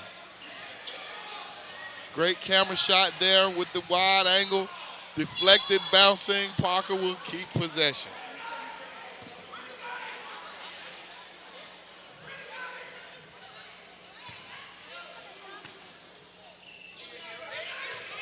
Feeding Henley inside, and it's deflected out of bounds. He has an interesting way of making his shot to me on that. Once they feed him in the post, he uses his body to lean in and turn and make that shot. And, that's hard to defend without fouling. Oh, they tried to throw the alley-oop. Beeman goes up and gets it. Violation. He has didn't not reestablish, himself back on the playing court. It's a good call. And a great pass by the big man. Good touch to throw that ball in and up, trying to get it in there to Eccles. Above the rim. Inside, that pass and cut is dangerous. Parker's going to have to defend that. This left-handed three-shooter. Beeman snatches it. Outlet to Henley. Oh, and it's blocked. He's fouled is what he is. He's fouled. Foul on that play. Henley is a rim shaker.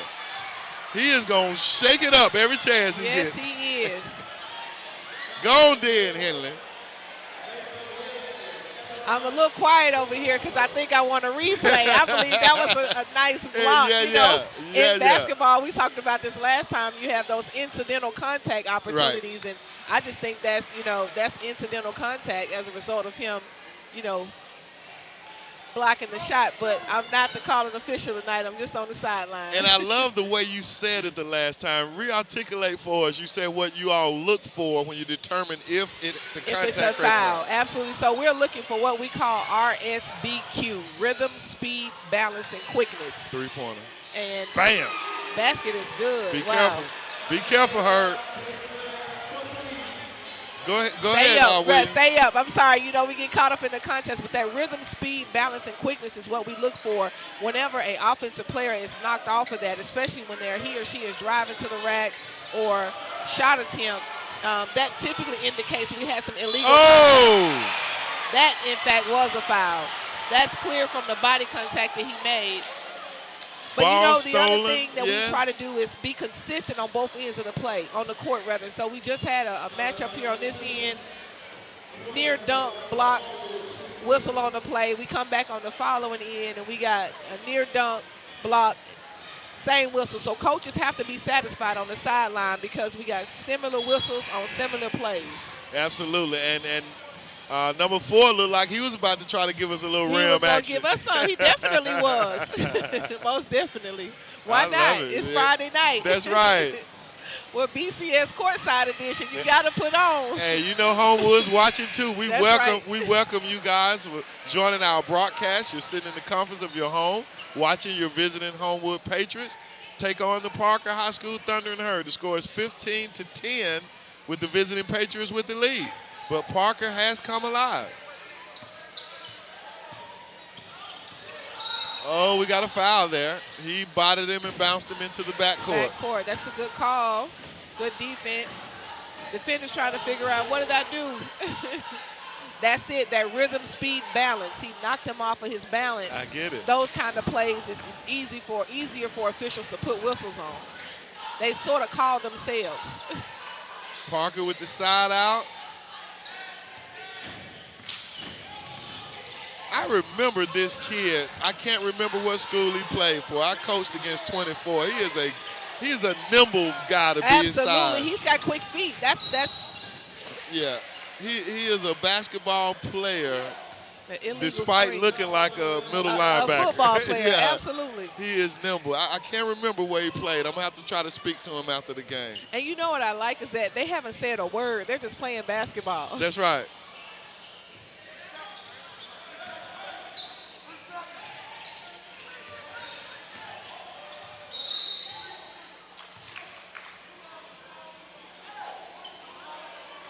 You got an off-ball foul in the post. It looks like displacing. He got a chucking. Foul count is 5-4.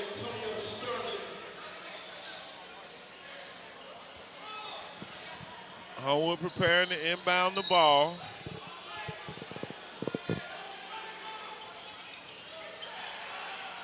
They get it in. Pump fake, no. Rebound, Eccles, outlet. They get it up. Henley deflects it, and it goes out of bounds.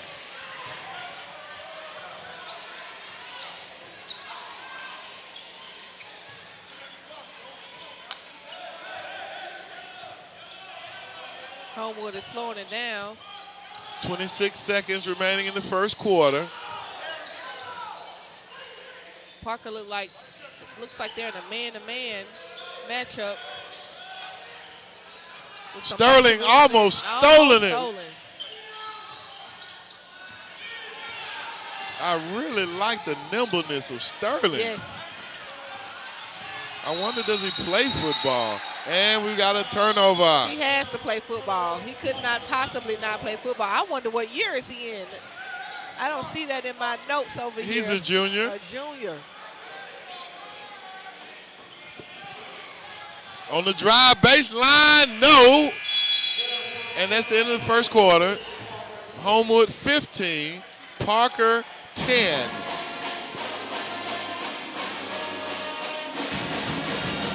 And you hear the Parker High School band rocking it.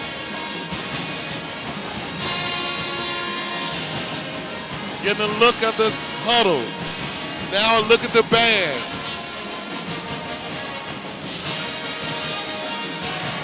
The Parker High School pep band.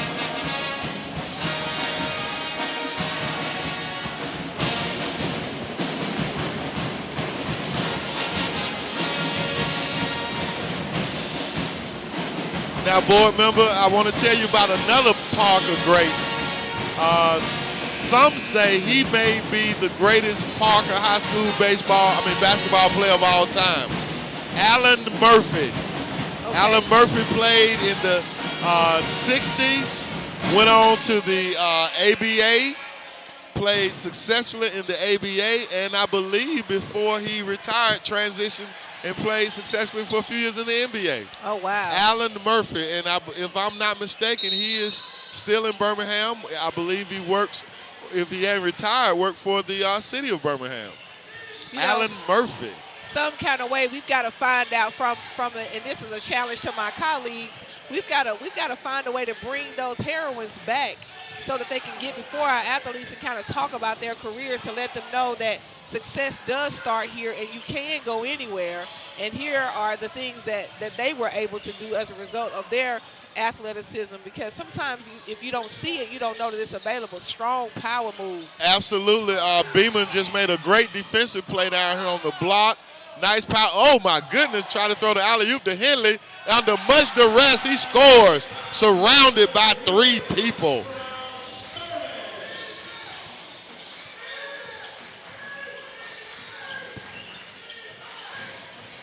We got us a great matchup going on here tonight.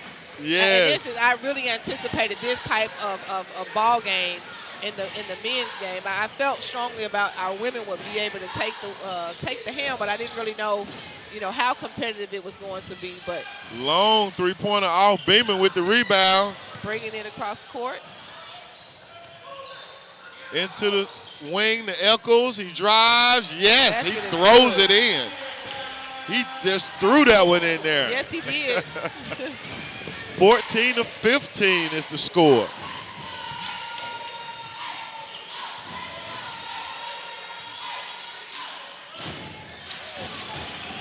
Into the low post, passing and cut. Nice block by Beeman. Good shot by Homewood. Number 22 for the three-point basket. Beeman has 2 blocks. Homewood was able to overcome it, though, with a nice rebound and a long shot.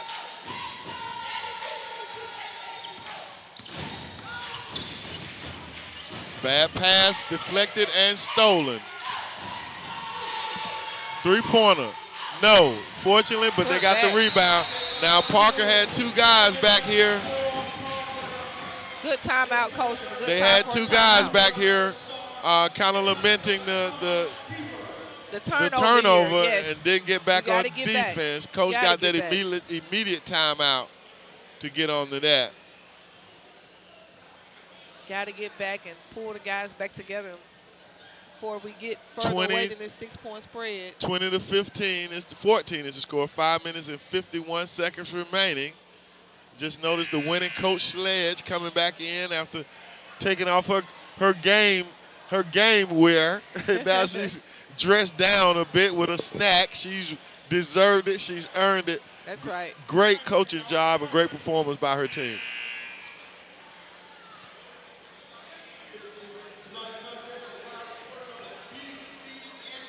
Hearing encouragement from the fans to the players, telling them, keep it going, relax at the same time. It's so many layers to the involvement of the game. It's not just, the athletes out there, but it's nice that fans and parents come out and support their family members and friends. And absolutely. It means a lot. Beeman, not Beeman, Henley with a break, but he's poised to come back in as soon as the next dead ball occurs. Parker throws it away. Tried to draw the charge. Look out, son, before you get stepped on and it falls. I think that's a good no call by the officials. Good patience on that. 22-14 is the score. I love these shots coming from Terrence Cook, our cameraman on the sideline. Nice dipsy-do, but he misses it. Beeman, rebound, goes up strong. No. Eccles try to go to the back. Got to convert on those shots, those layups. You don't get many of those. Homewood is really pushing the ball. Deflected, and Parker will take possession. Henley is coming back in the game. Got him a quick break. Let's see if we can make some adjustments. He's a powerhouse in the post. When they get it to him, his athleticism, his style of leaning back and putting the ball in the hole is working for him.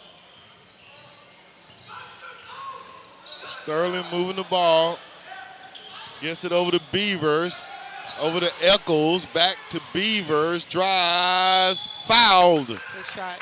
He'll go to the line for 2 shots. One of the things that Coach said he was looking for tonight, Coach Smith said he was really, looking for that confidence in his players. And it looks like they're definitely playing with confidence. We're just not converting that to made baskets on some shot attempts that should be there. He misses the first.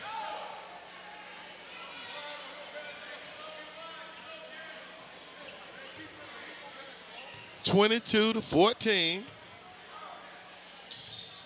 And he misses the second, and we got a foul. Sterling on the pull down there.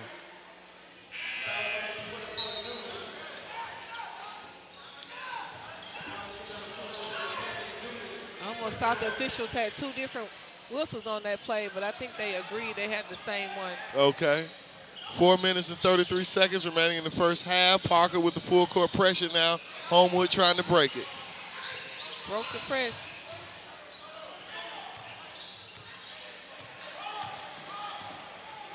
We can't deny Homewood. They're playing fundamental basketball, slowing down, breaking the press, and then it seems like once they cross that division line, they're moving full speed. I mean, they're coming out with a, wow, great 3-point shot. It was. I mean, they're coming off the screens right at the right speed, and they're executing. And I was going to mention that earlier. What Parker's missing offensively, the timing and getting the ball to Henley is a little off, and he's really kind of making it. Beeman at the high post, gets it over to Henley, pops it back up top. Beeman working the top now. Nice bounce pass, but it's deflected. Tried to get it to Eccles. I tell you what else I see, Steve, that's missing just a little bit from Parker is on-the-court leader.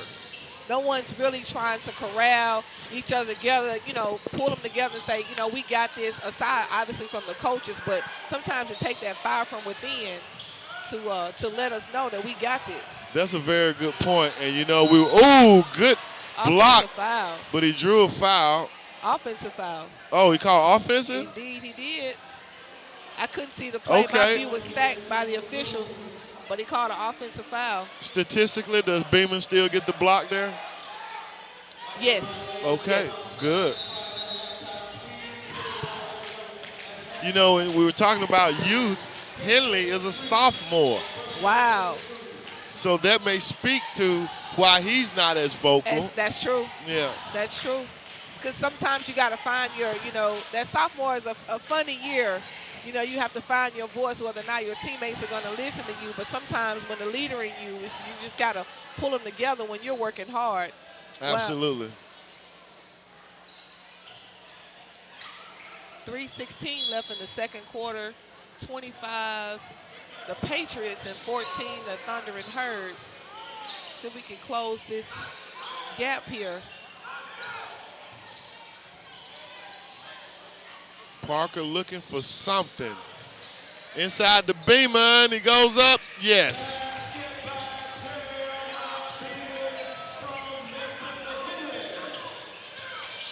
Nine, 9-point game. Nice no look. Oh, he traveled, I thought. Nice Dempsey do for 2 points. 24 is pretty solid for Homewood. He is. You know what? They're small in stature, but they're not small in their courage. That's not a smart foul there, Beeman. That's probably, I'm tired, coach. Foul. Yeah. That nice little bump there at the end. Now you mentioned that. I don't know. I'm thinking somebody's missing from Parker's team. Because the last game, you recall, they substituted a little more frequently. Beeman didn't really play a lot that game. They were bringing in another big man who I don't seem to see. You're right. I think you're absolutely correct. I thought there was another tall post player that would work interchangeably with Beeman. Good attempt there. Ball went out of bounds. 27-16 is the score. Now, Eccles had a good game the last time. It all has to work together. Full court pressure now with the Herd.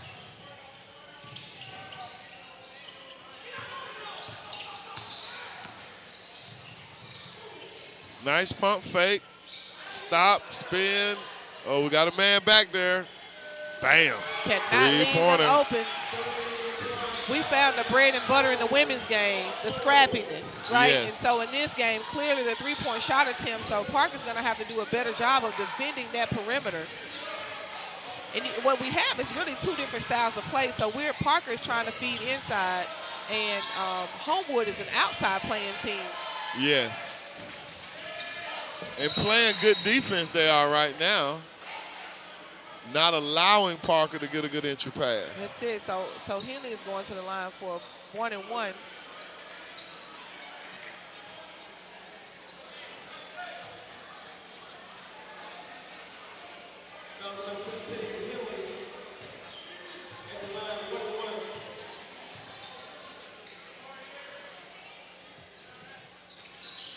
Comes off.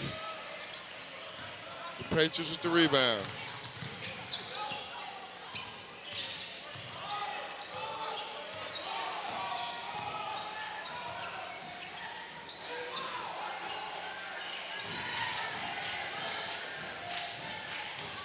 Homewood moving the ball, passing and cutting.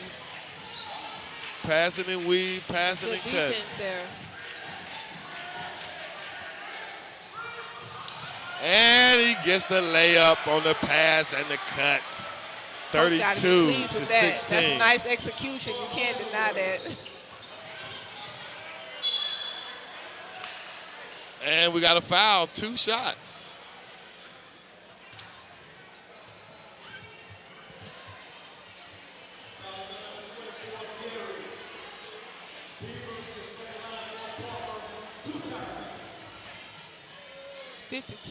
.1 seconds left with Mr. Beavers is on the line. And he makes the first.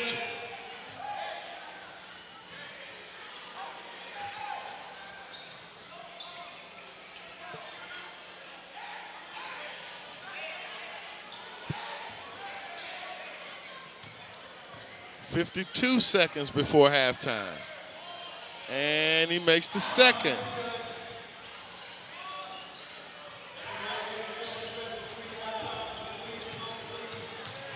We've broken the press. And we got a traveling violation. They tell me it's going to be some line dancing going on at halftime. Yeah, line dancing contest. You are right. I think I might need to get in the line dancing contest. Oh, do it. Do your thing. It depends on what line dance. I may have aged out of the ones that are taking place today. Okay, isn't that something? Homewood with the steal, 3-pointer on the way, and we got a foul. So he'll go to the line for 3. That's the second time. He called the foul count on the floor. He thought that the attempt, the shooter had landed back on the floor, and illegal contact occurred after he landed. So they're shooting 1-and-1. Ah, interesting. As I mentioned earlier, we have this book here with by Chris Giles, a former Parker standout basketball player and went on to UAB. And one of the photos here is a Fair Park Arena. We talked a little bit about this when we were there last week. Over 4,000 people attended the J.O. Parker game at Fair Park. Wow. I want to say that was about 1974. You had some 1,000 in the standing room only section, because one thing that was unique about Fair Park, it was an exhibition hall. Blocked. Good block. It was an exhibition hall, and so there was considerable amount of room around the stadium seats and in the corners. So you would have people standing. You literally states it was 1,000 people in the SRO. Wow. So that was probably nearly 5,000 people. That had, what a crowd. And not to mention the ones that were outside that couldn't get in. Because, it was a regular thing for the fire marshal to close the doors at the games then and stop anyone else from being able to enter. Wow. We've been talking here, but what Parker's been doing these last, 12, 13, 14 seconds is a lot of defensive stops. They just had a deflection out of bounds. and working really hard to not allow Homewood to score in this last 5.4 seconds. And the three is Got a off. three-point shot He missed it. Henley with the rebound, throws it up. He launches it. No. And we're at halftime. And the score, the visiting Homewood Patriots, 33. The Parker Thunder and Herd, 18.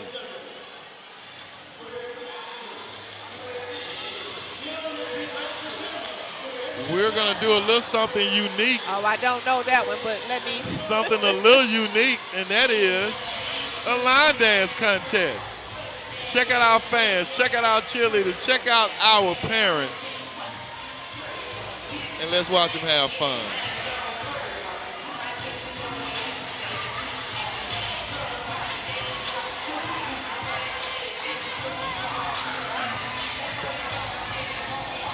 Look at it. The parents, band members, the PCS fan cam bringing it to you live. Live from Parker High School. You know what? Music and dance is so universal. It is. One thing that it's allowing the younger and mature, look, I won't say older, mature, join in and participate. Yes, do it. I love it. I love it. This is how we do it in the BCS. It's a family affair, board member. That's it. I don't know that one, so I can't get out there in that one, but I would.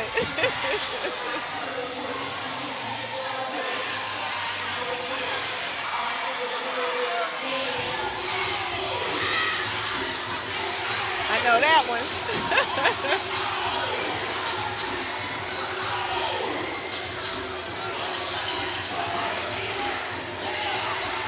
I know how to wobble.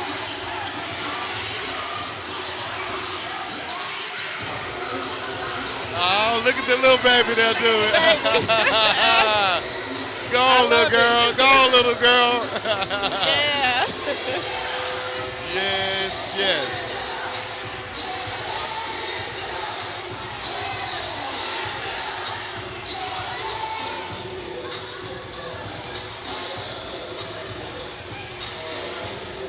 No better way than to spend a Friday night.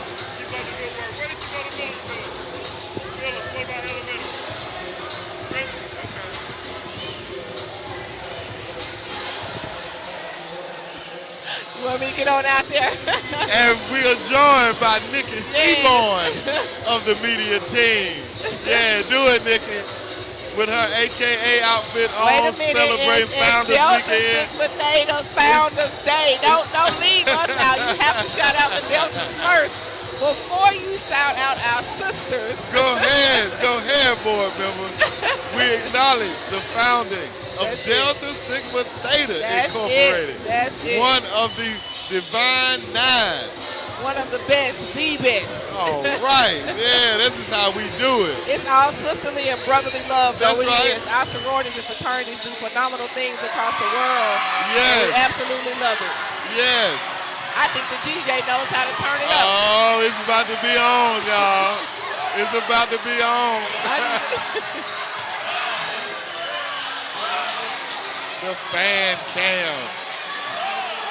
Oh, how much fun. This is so fun. I need to get out there with them. I gotta record this too. Come on. Yeah. I love it. Yeah, come on now. I love it. Another example of BCS excellence. Go out there, board member. There she goes.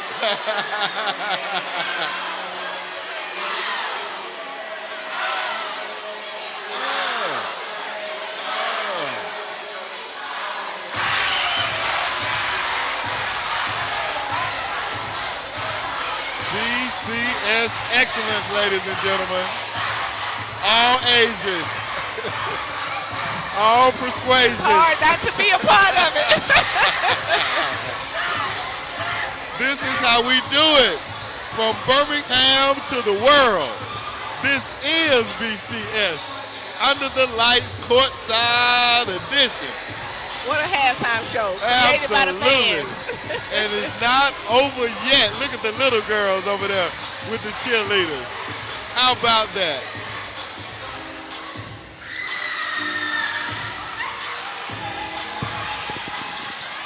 And the beat goes on. Boy, remember we came to do a basketball game and a party broke out. It's a party in here.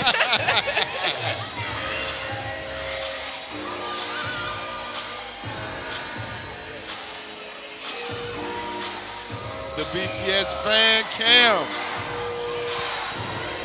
Brought to you by our outstanding media team. Absolutely. Shout out to the media team for making this look so great. Not making it look great, doing what they do. That's right. Doing what they do. And what a turnout it has been. And these kids just having a good time, They're having man. a good Just having a good time. And not the kids, this Parker High School learning community. That's the it. kids, the parents, the staff, the alumni. Look at the AD out there. AD Boss getting it in. Go on, boss. I see you, baby. That's one of my baseballers right there. One of my guys from our RBI program. Yes, do it. Even the Homewood parents out there. Homewood parents out, Homewood fans out, they jamming. This is how we do it. I love it. When you go back to Homewood, tell them about the party, the good time. Yeah, go on, Pastor. I see you, Pastor Beavers. Yeah. This is awesome.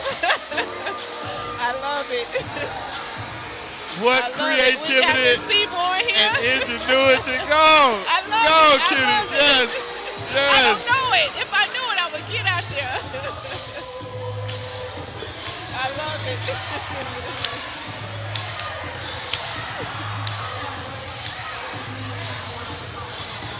Oh, yes. Bring us together. Let us have some fun. I love it. Go on, Nikki. Nikki Seaborn, you see there, doing it on the BCS media team. All right, Nikki. Hop with it, Nikki. I see you. Ah, yes. I love the culture. Absolutely. Absolutely. Only in the BCS can we rock it like this.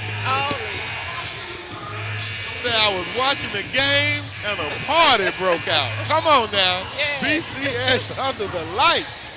Courtside edition. Wonderful night. Oh, wow. How about it, brother? This is great. Great job. Great job, cameraman Cook.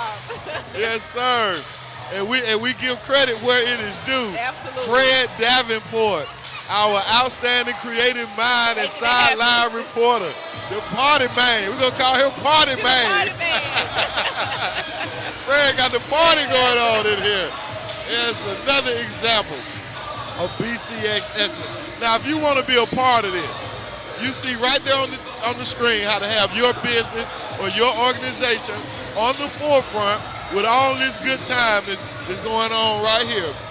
Give a call. Send an email to Cheryl Stewart at bhm.k12.al.us. She is the director of our media relations department. She is the one that puts all this together. Tomorrow, the 2023 BCS cheer competition. You think this is rocking? Wait till you get over there to that cheerleading competition. Yes. Not only do the cheerleaders keep it going, but it's going to be a DJ. It's just live. It have nice food.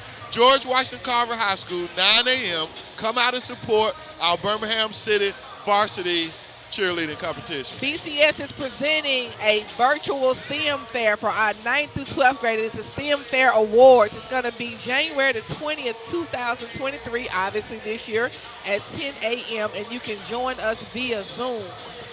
Absolutely. STEM is important. And the 23-24 first class pre-K, Alabama's volunteer pre-K program registration is up now.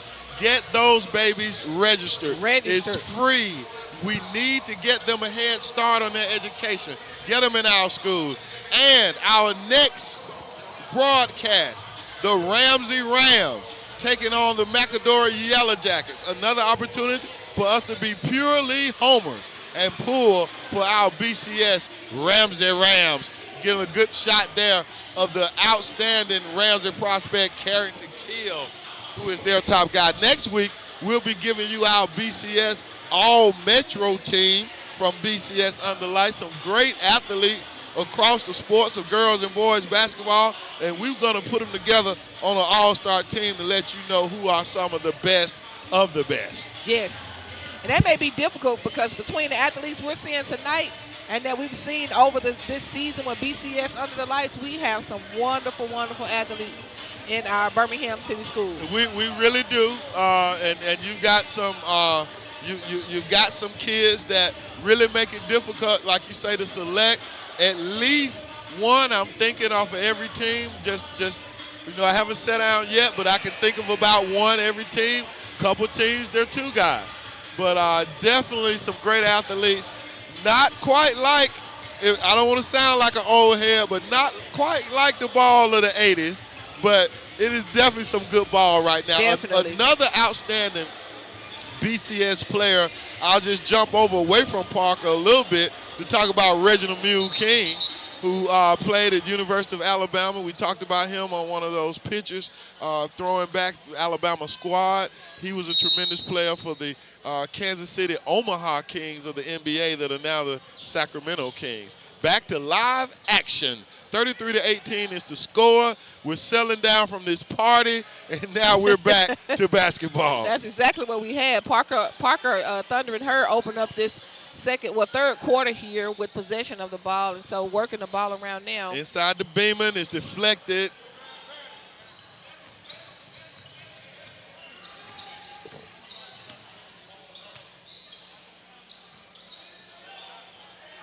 Good scrappy defense now. Henley steals it, and he's tripped.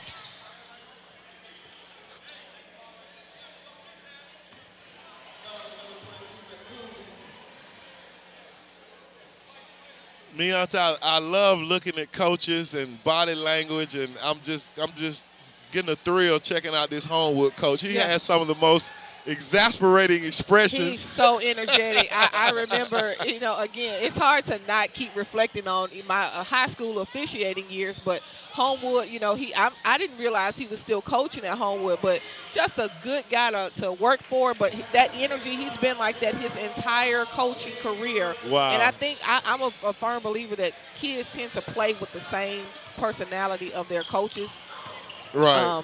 And so, he's kind of hype on the sideline. He's into even when he's sitting down, he's involved. His nonverbal says, I'm all locked in. And his players, right. Same thing. And one here. Yeah, good scrappy rebound, a put back, and he draws the foul. That puts them up 15 points over Parker. We don't want this spread to get too wide. No, we don't. Coach Donnell Smith of Parker, as we said, are walking in some huge footsteps. Yes. We talked about William Cap Brown, but it's not really Cap Brown. He's walking in the footsteps of Reginald McGarry, who's won a state championship here. Yes. Retired just about a year ago. Coach McGarry did his thing at a high level. Had a player, Marquell Oliver, 2014 when they won that championship, and Marquell was another one of my former students from Council Elementary School, ironically, who we're very proud of when he got here and did a great job winning that state championship with the Herd. You mentioned Coach McGarry. I'm thinking about Coach Maurice Ford, who's now coaching over at Fairfield High School, but he was coaching here, and in my mind, during his era, he was a legend. He had a way of getting those players to play for him. It's just there's something about the blood of Thunder and Herds that just it's an energy. It's so I don't know. I can't think of the right word, but it's just this type of energy that's just unreal with the players who play for this great school and really again playing like their coaches. So absolutely. You're right. And I forgot about Maurice, who was a high schooler at Jackson Olin around the same time I was in high school. Outstanding. I know he played basketball and baseball. May have also played a little football in his day. But, yeah, Coach Ford, I want to say he either won a championship or they got to the finals. I believe he won one, but I don't know. It felt like they won every year, and but then I don't know. He left and I think took a job in Huntsville. In Huntsville, that's correct. He did. Was he not Bledsoe's coach, I think? He was Bledsoe's coach. He absolutely was. So, yeah, Coach Smith has some historic men who coached before him. Now, just some of the names, some of the outstanding names across BCS high school, basketball who won state championships. George Moore won a state championship at Winona High School in 89 and 90. He had a record of 29-6 that year with the overall career record of 123 and 66. He was coach of the year that year as Homewood extends the lead to 38-20. Jack Doss was the coach at Hayes High School, coached the famous Buck Johnson, who went on to play at University of Alabama. Played NBA with the Houston Rockets for several years, was a cornerstone for that team with the Rockets. Buck Johnson was a tremendous player. In fact, Hayes won consecutive state championships. But yeah, Coach Jack Doss was an interesting coach. When we were in high school, I don't know if you remember the show White Shadow. That was the nickname. Okay. White Shadow was a sitcom about a high school team, I want to say in L.A. It was set at Crenshaw High School. Oh, wow. And the coach was a white guy that was like the only white teacher at this school. And it's obviously an all-black team.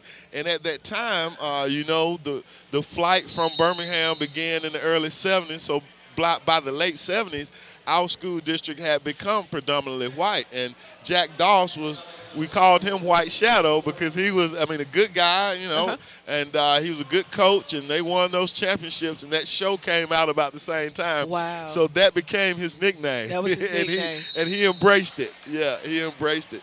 Jack Doss went on to win state championships at Mae Jemison High School with John Petty. When they defeated Ramsey in the state championship a couple years there, when they won back-to-back. But and I want to say Doss won another one at Butler High School. Wow. Because he coached Bobby Lee Hurt, the outstanding Alabama center who went on to the NBA at Butler in Huntsville. But he got his start right here in Birmingham. BCS Under the Lights live streaming. Do you all hear this walking encyclopedia that I'm working alongside? This historian, it's great that you have this wealth of knowledge and to be able to share that. It just speaks to, the history of Birmingham City Schools and school systems in general that, greatness come from. But we're really proud of what's happening here in Birmingham City Schools, and even to have these courtside editions, the opportunity to be able to display our talent. For not just local, but across the country. Rebound and a foul off the three. Yeah, we are reading these coaches' names. I'm not calling the names off my head. Some of these I had actually forgotten about. But yes, you are right. Rich addition, you making me think, man, we could have a BCS basketball museum. A Hall of Fame. We need to do one. We need to commission one. That sounds like a great idea. And you said something before the party started, and we didn't get back to it, and I think it was significant. You made the statement, how do we get some of these heroes and heroines back to talk to our students? And I think that's a great idea. And I think, as we move forward with this broadcast, that's certainly something we'll share with Cheryl and Devin and the Brainstorms and Nikki, and that's something I think can incorporate next year to really maximize this. Absolutely. You're right. We've talked about even from a board standpoint just around the fact that we even have this courtside edition available both for our football program and for our basketball program, BCS Under the Lights. But, looking at how can we incorporate this with our students. Right. Because this is communications all in itself. So with our career technological education programs, our students can have a leg up as they go off to college. Absolutely. And enter into the marketing and media space and the communication space. This is a great opportunity for them to sit here and co-host and co-commentate amongst this and, run cameras and understand how things work. But, we have great athletes. We've got a basketball contest here we're looking at. Unfortunately, Homewood has now a 19-point spread over us. But, we still got 3 minutes, 55 seconds and another quarter left to play. So there's plenty of time. Absolutely, and let me give a disclaimer, an apology, and a self-correction, because as I get to the next name on my coaches list, I realize a mistake I made. Coach Ralph Williams was the coach at Hayes when Buck Johnson was there. Okay. Yeah, and Coach Ralph Williams, I think he went to Parker, played for Coach Cap Brown. He was here at our last broadcast, as a matter of fact. He may be here tonight. Wow. But, yeah, Coach Williams was Coach of the Year 86-87 and won the 4A state championship with a 31-3 record. Woo. Yeah. Ralph Williams, he was an outstanding player. That's tough. Yeah, and an outstanding coach. Willie Scoggins, Coach of the Year in 73, 74, and 87. 4A state champion in 73, 74. You know, there was a spread there where the BCS won the 4A state championship, which, you know, state of Alabama did not go to 6A until probably the 90s and then added, you know, 7A a little later. But when it was only 4 divisions, I want to say there was a period there from the early 70s till the late where the 4A state champion was just another Birmingham school. Wow. For that time period. Back to back, huh? And in fact, if you look, the documentation is almost here. What you got, we went to 74 when Hayes won it. In 77, 78, Carver won the state championship with Steve Jefferson as their head coach. 77, 78, they had Eric Richardson on that team who went on to play at University of Alabama. Alabama, under C.M. Newton and later Wimp Sanderson, who was assistant with C.M. and was doing a lot of recruiting, they really hit Birmingham hard. Gotcha. And had a lot of athletes there. I got some help with my stats, with our stats over here. I was informed that Coach Ford, Maurice, he only won the state championship. Ooh, shakalaka! Henley! Henley letting us know he's still in the game. It's still a game going on, but y'all. we're still in the game. I'm still in the Absolutely. game. But Maurice Ford won the state championship with Fairfield in 2020. And came very close with Parker, but never won a championship with Parker High School. Okay. Yeah, I thought it, but he was Bledsoe's coach, right? He definitely was Bledsoe's coach, yeah. yes. Because initially Bledsoe played at West End, and then when West End closed, he transferred over to, or, you know, the merger, right. merged into That's right. Parker High School. That's right. Which is where Coach McGarry came from. Absolutely. And then when Maurice left, that's when McGarry came in. Yeah. Got a little bit of history here. Absolutely. So many great people, so many people that are poured into these students. Henley! And the herd is running, getting back into this, scrapping back into this. You know, they say when a threat comes, in fact, I've seen it on National Geographic, bison huddle up. They go heads and horn out. They put the young in the middle, and they get nasty. So I think that's what we're seeing these kids do right now. Coach Donnell Smith really turning up the heat. 45-28 is the score.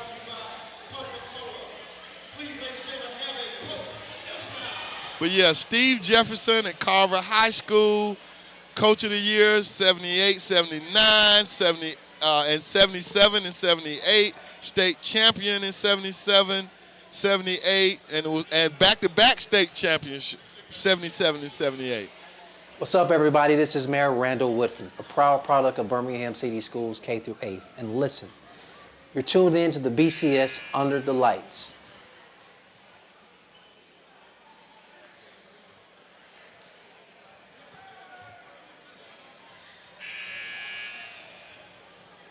Another outstanding coach from here at Parker High School, Herman Williams, was Coach of the Year in 1968, 69, 70, and 71. 4A state champion in 68, 69 with a 31-1 record. Wow. Right here at Parker High School. 4A state champion in 70, 71, 29-2 record. Coach Williams had a 129 overall record throughout his career. And Homewood keeps scrapping, and they get the 2.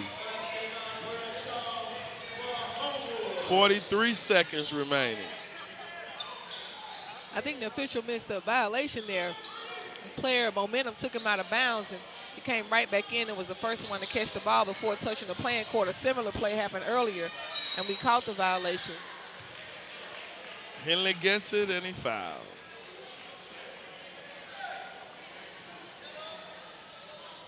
Henley stays on the line. We knew he was a player to watch on tonight. Absolutely. The sophomore.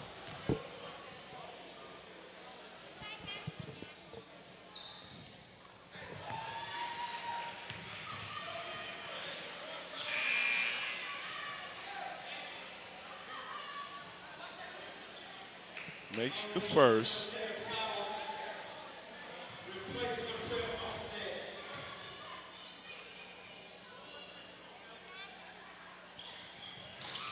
Misses it, and Homewood gets the rebound. Time winding down in the third. Homewood really has great ball movement. Hopefully the band will hold off. 10 seconds. He splits the trap down the lane, kicks it to the corner, blocked. By Eccles, but they get it back. 3 launch, no. And that's the end of the third quarter. The score is Parker 29, Homewood 47. We're gonna go down to the sideline now with Fred Davenport and Coach Frank Warren. That's right. We have the Nick Saban of A.H. Parker High School, Coach Frank Warren, head football coach. Coach, you have several players on the court tonight. Just talk about what you think about their performance tonight. We're kind of struggling right now, man, but I know we can make a push in this fourth quarter. It's exciting to see the kids on the football field play basketball, and then we got some kids that just play regular basketball that I'm here to watch too. Yeah, Coach, I know you're very proud. You told me you have a niece that played with Homewood tonight. Yeah. Talk about her. They had a rough little night. I told her, I'm rooting for you, but I'm parking hard. So she understood, and I'm always gonna root for her. That was my first baby. When I was in the junior high school, she was born, so I took her like she was mine. So I'm proud of her. Yeah, Coach, just talk about how passionate you are to work with these young kids to, make sure they stay on that straight path and go to college and do whatever they want to do after high school. Man, it's important. That's what I'm here for. I think it's my calling to help young kids that look like me, and also to put them in the right position, to make mistakes I have made that they can fix, and what I have seen and done in the next level, that they don't make the same mistakes I have done, and being positive role models that they need, that they don't see every day. Okay. And, Coach, people should pay attention to Parker. Got some very big things that we can't disclose now that's happening soon. Yeah, I'll share with y'all Monday. Okay. Y'all stay tuned. Big announcement coming Monday. Take care.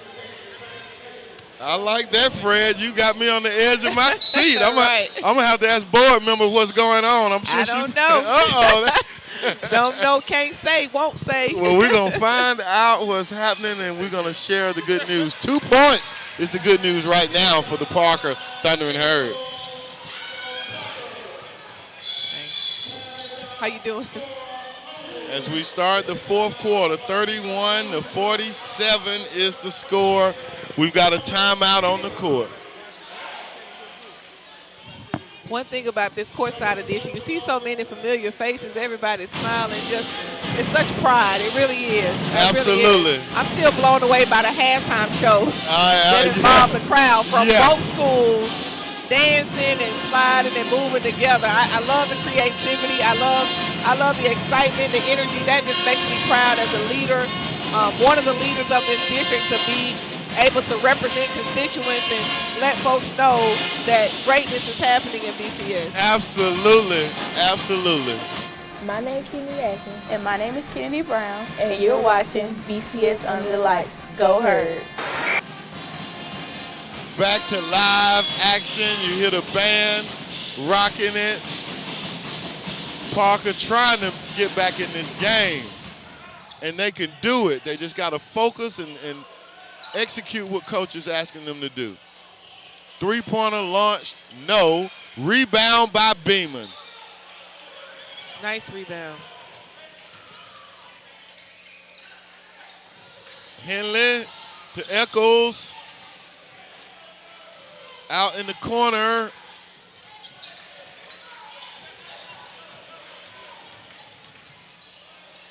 Lob to Henley. He converts. 2 points.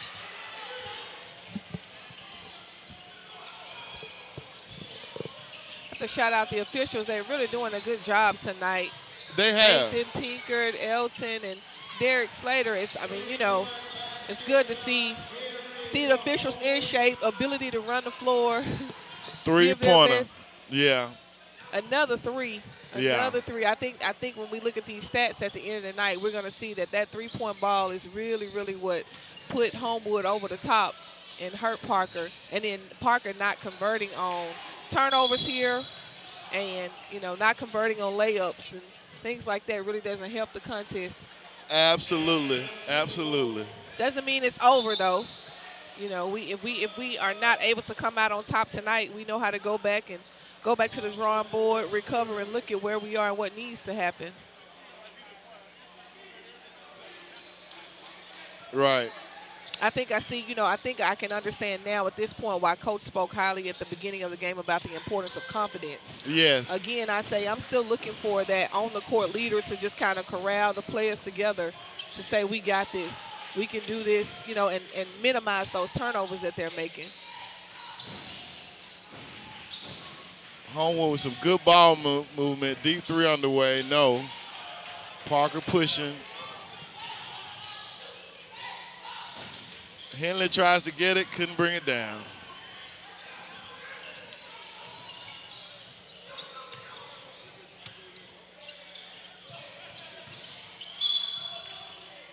And we got a foul with 5 minutes and 53 seconds remaining in the game.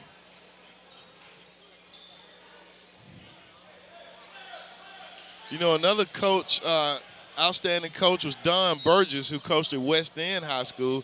He was the coach of the year in 1971, 72, 4A state champion that same year. Again, we dominated the 70s. His record was 34-1 during that time period. So I heard a 33-3, a 31-1, and a 34-1. I mean, Birmingham was just running through. Once you got out of Birmingham, you were good. Wow. 3-point basket by Henley. Now, during this time, Birmingham did have one school that was 3A, and that was Glenn High School, which is now Bush Hill Steam Academy. Wow. And during that time, Coach Columbus Hansberry at Glenn. He was the coach of the year, 72-73 for 3A. Won the state championship that year, 29-3. Had a young man on that team by the name of Amp Murray, who went on to the University of Alabama, played point guard. Was a very outstanding player. Amp Murray had an older brother named Harvey Murray, who was a phenomenal athlete in the early 70s. And I want to say he had a sister named Sandra that ended up playing professionally in Europe. She was an outstanding basketball player. I happen to know them because my father was working at Glenn at that time. Okay. So I spent quite a number of my afternoons over there at the games. He was working, as an administrator, and I had a chance to meet the Murrays, and they were some great athletes. Wow. Like I said, Amp went on to University of Alabama. He was there you had Amp Murray, Mew King, I want to say Rara Scott, and I think Eddie Phillips Eddie Phillips is younger than those guys, but I know those three were all there together at one time. Generally, like I said, through the 70s and 80s, you probably had about 3 to 4 Birmingham guys on Alabama's basketball team every year. I was just about to say that was a nice shot. I mean, if water is wet, they got it. Now get this. Coach Hansberry left Glenn after that championship. The next year, Hansel Gunn was the coach. They went 36-0 and won another championship. Wow. Wow. With a different coach, same squad. With a different coach. That tells you the talent pool was there. Absolutely. But I was going to say earlier, I think another three-point shot attempt. Water is wet. But there seems to be this really strong connection between Birmingham City, especially in the 70s, and the University of Alabama with their athletes. Right. Well, the same thing was occurring in football. It began with Tony Nathan, who was an outstanding Birmingham City School basketball player as well, all-Metro player. It began with him, and then Alabama was really recruiting heavy football. And, I said, really, what my philosophy was, if you remember Alabama football history, after what was it, the late 90s, the team just, kind of faltered until true. Nick Saban got there. Correct. And what I saw as an educator, we went through that period of the late 80s and 90s when the drug culture, was high, gang violence was high, and in a lot of our urban areas, our kids suffered, and as a result of them suffering, athletics suffered. Yep. And so what I saw was when your largest population center was no longer pumping out top quality athletes, your major universities in this state were not able to recruit. Right. So what happened? Nick Saban comes in. He is a national recruiter, and he was able to bridge that gap. Change that gap, yep. Right. Close that gap, yep. Now, thankfully, in recent years, you've seen the Birmingham athlete, as you've seen a resurgence in our school system academically. Now our athletes are back to going football. We just heard about Khalifa Keith going to signing with Tennessee. Yep. We've got guys in basketball that have been going. Yep. So it really matters what's going on in the community. Yes. What goes on in the community affects your school. Yes. And anything that affects the school is going to affect the kids that are out on the courts. Beyond, exactly. Absolutely. And I love, I'm big on academics, and I love that you tied in the fact that, of course, if our kids can't make it there from an athletic standpoint, then academics. And even when they do make it from an athletic side, you still have to have the academics to be eligible to even, be qualified to enter into the schools, those particular institutions of higher learning. And so it's so important. It's just not something to say you're a student athlete. Academics are critically important. If I could just, anyone who's listening or pushing, and to our parents who may be listening in and going back later on tonight or in the future watching this, understand that as a district, academics are extremely important to us. We've closed some gaps. We've had some schools fall off, the failing schools this, and we're not finished. That's right. There's more that we intend to do because we know that greatness exists in every last one of our schools. We have phenomenal faculty and staff. We have phenomenal leaders in our district, and so we are all believing that our students can go beyond where we are today. And so I'm just excited that I was elected to be a part, to serve in a time such as this, to be a face, to let folks know that you too can be successful, and that they have it. And so we have a plethora of opportunities, whether it's through career technical education or the college readiness track, early college enrollment. There's so many opportunities. In fact, we're having enrollment now. Applications are open now for our specialty schools.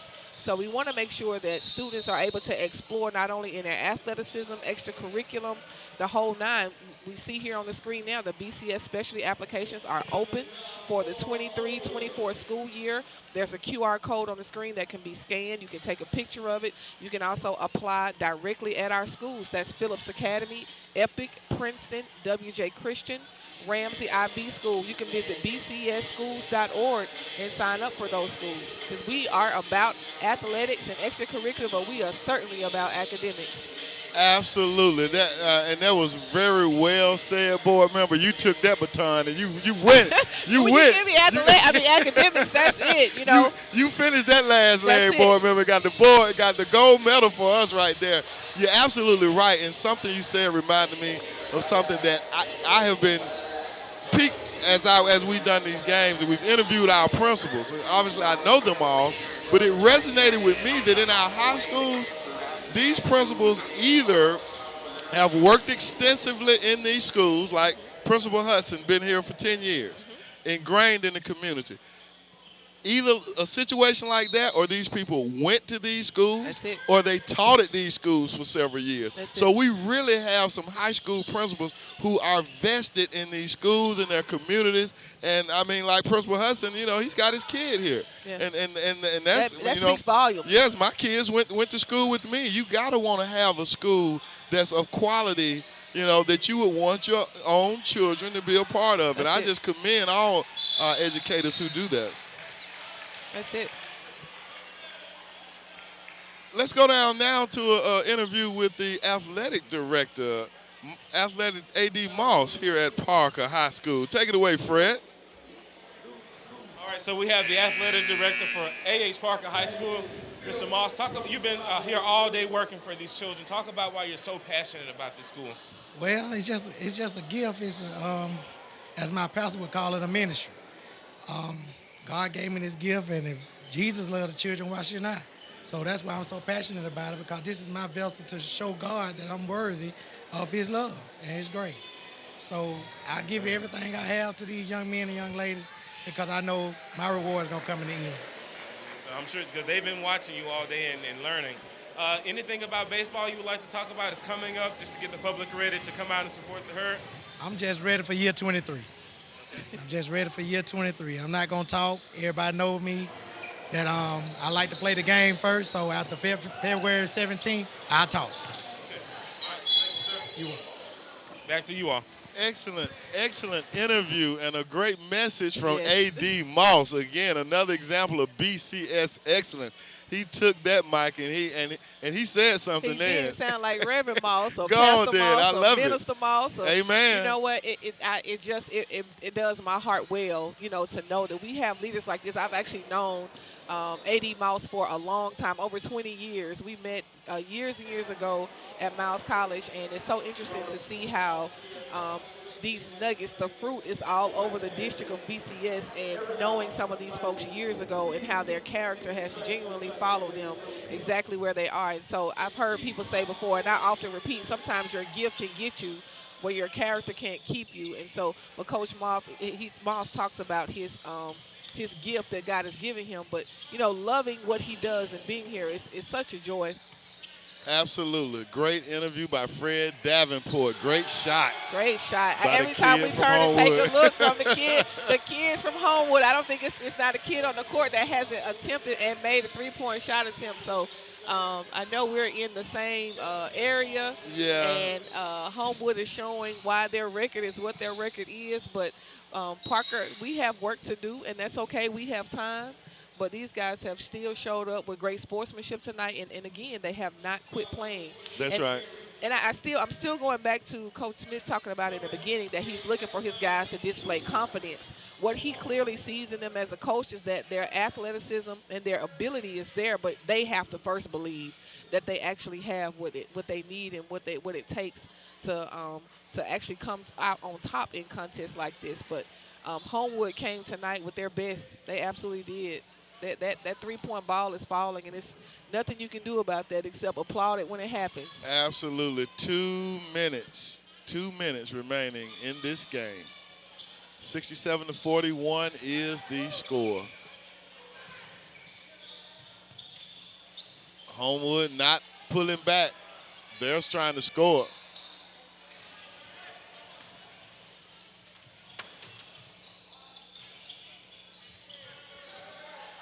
Homewood with the rebound, running, gunning.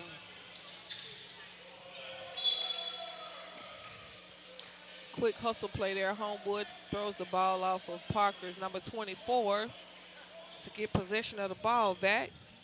As we go through our list here, I mentioned on that Alabama team, I forgot who I said. I said Anthony Murray was on that team. Mule King was on that team. T.R. Dunn was on that team from West End. I left somebody out. They may have had a starting five from Birmingham. And, T.R. Dunn went on to the NBA. I want to say played for the Denver Nuggets for quite some time, and may still be an assistant coach in the NBA. T.R. was an assistant coach in the NBA for quite some time. I'm just so amazed by all these Birmingham connections. We've got to find a way to corral these individuals that are in health and strength and willing to come back and have that's a lot of weight to have in a room for our athletes to be able to hear from and be exposed to. Absolutely, man. We could have a Hall of Fame that would rival probably the Alabama Sports Hall of Fame. You're right. Good defense there by Mr. Williams, Trayshawn Williams. Whirling dervish. Big man number 14 for the Herd trying to move. Have a little impact there. Something about 24 is special. It really is. He it really special. is. That's 24 for Parker High School. Last but not least, as we go over our coaches list, William Cap Brown. You've heard a lot about him. He was Coach of the Year in 63-64, 74-75, and 75-76. Continued that winning streak. He won the Alabama, the AIAA. I don't remember what that acronym stands for, but I do know that was the Black High School Athletic Association before integration. Wow. Because it was only, I think it wasn't until about 69 or 70, I think, Okay. when they integrated the state tournament. And Coach Willie Scoggins, from what I've read historically, and we've come to the end of this game with Homewood coming away with the victory, 69-43 in the William Cap Brown Gymnasium. State champion he was in 63-64, 74-75, and national champion in 63-64. So again, another example of BCS excellence. You've seen two great ball games tonight. The second one didn't turn out the way that we wanted to, but our boys played hard, our coach coached hard, and certainly nothing to hold your head down about, just a lot of work to do as we wrap up this second of our doubleheader. The ladies of Parker High School came away with a thrilling victory in the first game by a score of 50-34. Let's go down now to the winning coach with Fred Davenport on the court. Fred? All right, sir, can you talk about the end results of the game and how you felt about the outcome? Well, we're obviously very glad. We knew we would come at a very physical team. They're very physically imposing. We kind of challenged our kids to step up to this challenge physically, and our kids really did a good job tonight. All right, basketball season will continue. Where do you go from here? You know what? The whole idea is just keep getting better. You win games, but you have to improve and be ready for February, because that's the most important time of the season. So you want to just keep improving through this. All right, good luck to you, Coach. Thank you. Great interview by Fred Davenport. Great perspective by the Homewood coach. I mean, we've heard from some great coaches over the course of these broadcasts, and they really do a great job of organizing and doing what they do to highlight their athletes. This has been a great night tonight. If you want to be a part of this, you can. Reach out to Cheryl Stewart. Email her at stewart@bhm.k12.al.us, and you can buy ads, commercials. You can just be a sponsor, a donor. Reach out to Cheryl Stewart, BCS Media. Once again, we want to remind you before we sign off shortly that the 2023 BCS cheer competition is taking place on tomorrow, January the 14th, 2023 at 9 a.m. and it's going to be at Carver High School. So we are asking everyone to come out and support our BCS varsity cheerleaders, both middle school and high school, as they display their talents in the annual BCS cheer competition. And I promise it's live, a lot of fun and exciting. You will not be disappointed, but most importantly, our cheerleaders need you to show up so they can know that what they're doing is not in vain. And then also we want to remind you that our STEM fair, if you don't know what STEM is, it is science, technology, engineering, and math. Awards is going to be January the 20th via Zoom at 10 a.m. We've got one more. We're going to pitch this over to Fred Davenport, as he interviews our Thundering Herd coach. Fred, take it away. All right, Coach Smith, I'm sure you're not happy about the outcome of tonight's game. Talk about what happened. Basically, you could tell they run their stuff, and we got a little confused once fatigue set in. So kudos to them for running their stuff and being solid throughout the game. Where do you go from here? Oh, we back to work. We back to work. That's the only thing we know. We're going to work. We're going to go back, look at film. We're going to look over our mistakes and correct them, be ready for the next game. Which is minor, correct? Correct. Correct. All right. Anything else for tonight, Coach? Nothing. Great job, you guys. All right. Thank you, sir. Good luck. Oh, man, we appreciate Coach Smith, and I can definitely vouch for him. I watched him work at WJ Christian. He was my son's middle school coach, and he's going to go to work. He's going to take them back. You saw he was optimistic. He wasn't down on anybody. He said, we got work to do, and we're going to go do it. So kudos to a coach who's leading And if he instills that in his boys, obviously as they mature, they're going to be a good squad. Absolutely. You know, both of those coaches actually said the same thing. The winning coach and the coach who did come out on top says, you know what, we get back to work. You know, just because you win doesn't mean the work stop, and just because you lose, it doesn't mean the work stop. We got work to do. We've seen a lot of turnarounds, a lot of different things happen, so it's really, really great that we have, you know, both of these coaches coming from the same vein. You can see on the screen we're also, well, no, you were on the screen. I'm on the screen now. We were just about to talk about our first class pre-K, Alabama's voluntary pre-K program, pre-registration. I think you did a great justice when you talked about this earlier, but parents, we need you to know, grandparents, caregivers, go ahead and enroll your babies into the pre-K program. As you all know, we have our Alabama Literacy Act, and we also have the Alabama Numeracy Act, and this is requiring that our students, especially our third graders, are on grade level by the time they're in the third grade, and the way we get there is get them in early. It is at no cost to you as a family, and plus we want to get our babies prepared for academics, and so just want to say go ahead and scan the QR code, go ahead and sign your children up. We're excited the board has approved that we're going to open up a state-of-the-art pre-K program outside of where our pre-K programs currently exist, so you need to be locked into BCS. If you're not following us on social media, you need to follow us on Facebook, you need to follow us on Instagram, you need to follow us on Twitter, you need to download the BCS app to your mobile device so you can stay connected, because a lot of things are happening and BCS is moving forward, and we're moving forward strongly, so we thank you all. Absolutely. What a night of basketball here at William Cap Brown Gymnasium. Don't forget about our virtual academy of BCS Learning, BCS Virtual Academy of Learning. It is accredited. It's standards-based, state-certified teachers. Use the QR code to get more information if you're interested. Success starts early. Early college at Birmingham City Schools.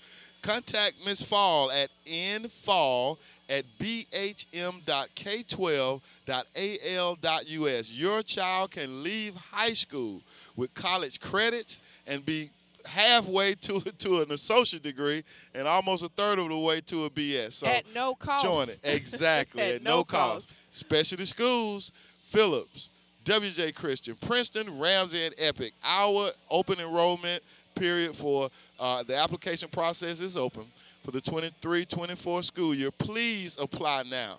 Please submit your applications so that your child can be considered for one of our alternative academic programs. Our next broadcast, we will be at my home. I hope we'll be in my home. I don't know if we're going to be able to play at Ramsey. You know, the gym is being, the Willie Scoggins gym is being renovated. But nonetheless, Ramsey will host McAdory. And it will be January the 17th, and that will be, I believe, our last broadcast of high school basketball. But you check in and be sure. We'll let you know. We'll see how it goes, but we've had a great run. This has been a great night, board member, yes, board president, Neonta Williams. What an outstanding person you are. You are a phenomenal broadcaster, I've learned. Oh, You're wow. very knowledgeable oh, wow. about the sport. What you bring from your officiating background is just tremendous. And well, I think our fan base, our audience has benefited from that. I know I have. Thank you. And we were just told in the ear by our brains in the truck, Devin, that we will have not only the game on the 17th, but on the 31st as well. So you don't want to miss them now. If you've missed some, they are all online. You can go back to live stream, see how we're growing. Send us your critiques. That's right. We're trying to get better every week, but we're appreciative to the Board of Education, Dr. Mark Sullivan, for putting this together so that our children can be highlighted. Yes, So absolutely. any closing comments, board member, before we close it out? It's been a pleasure. It's been an absolute blessing to be able to work alongside you, Dr. Steve, because you are phenomenal. As I said, you're a wealth of knowledge, and you make this so easy, and you make it light for me to be able to interact and engage with you and be able to share and talk about our athletes. So anytime I'm asked to come out and participate, it's an honor and a privilege to be able to represent BCS. So thank you.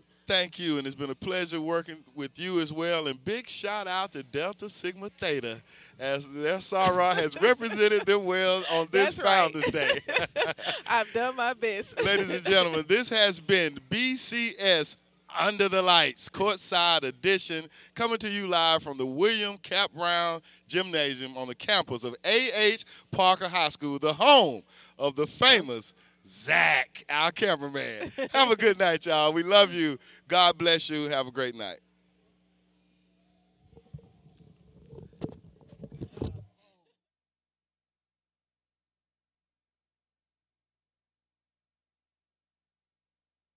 Well-planned and effective teaching and learning happens here daily and throughout Birmingham City Schools. The scholars in Birmingham City learn, excel, and grow into leaders who impact the community in science, technology, and education, guided by student-focused educators who genuinely care. This is the foundation for the future. I am Reggie White, a 5th grade math and science teacher here in Booker T, Washington, and the 2022 Alabama Teacher of the Year. Birmingham City Schools, success starts here.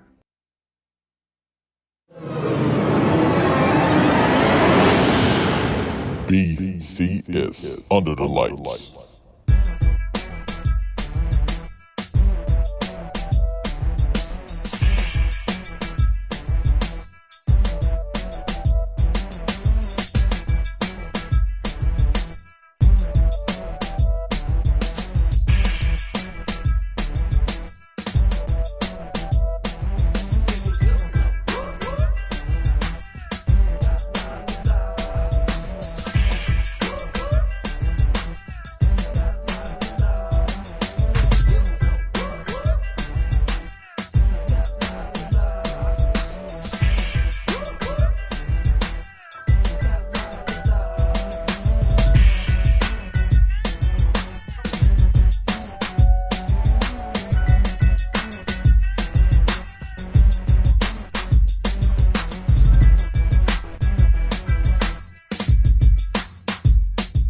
Courtside Edition.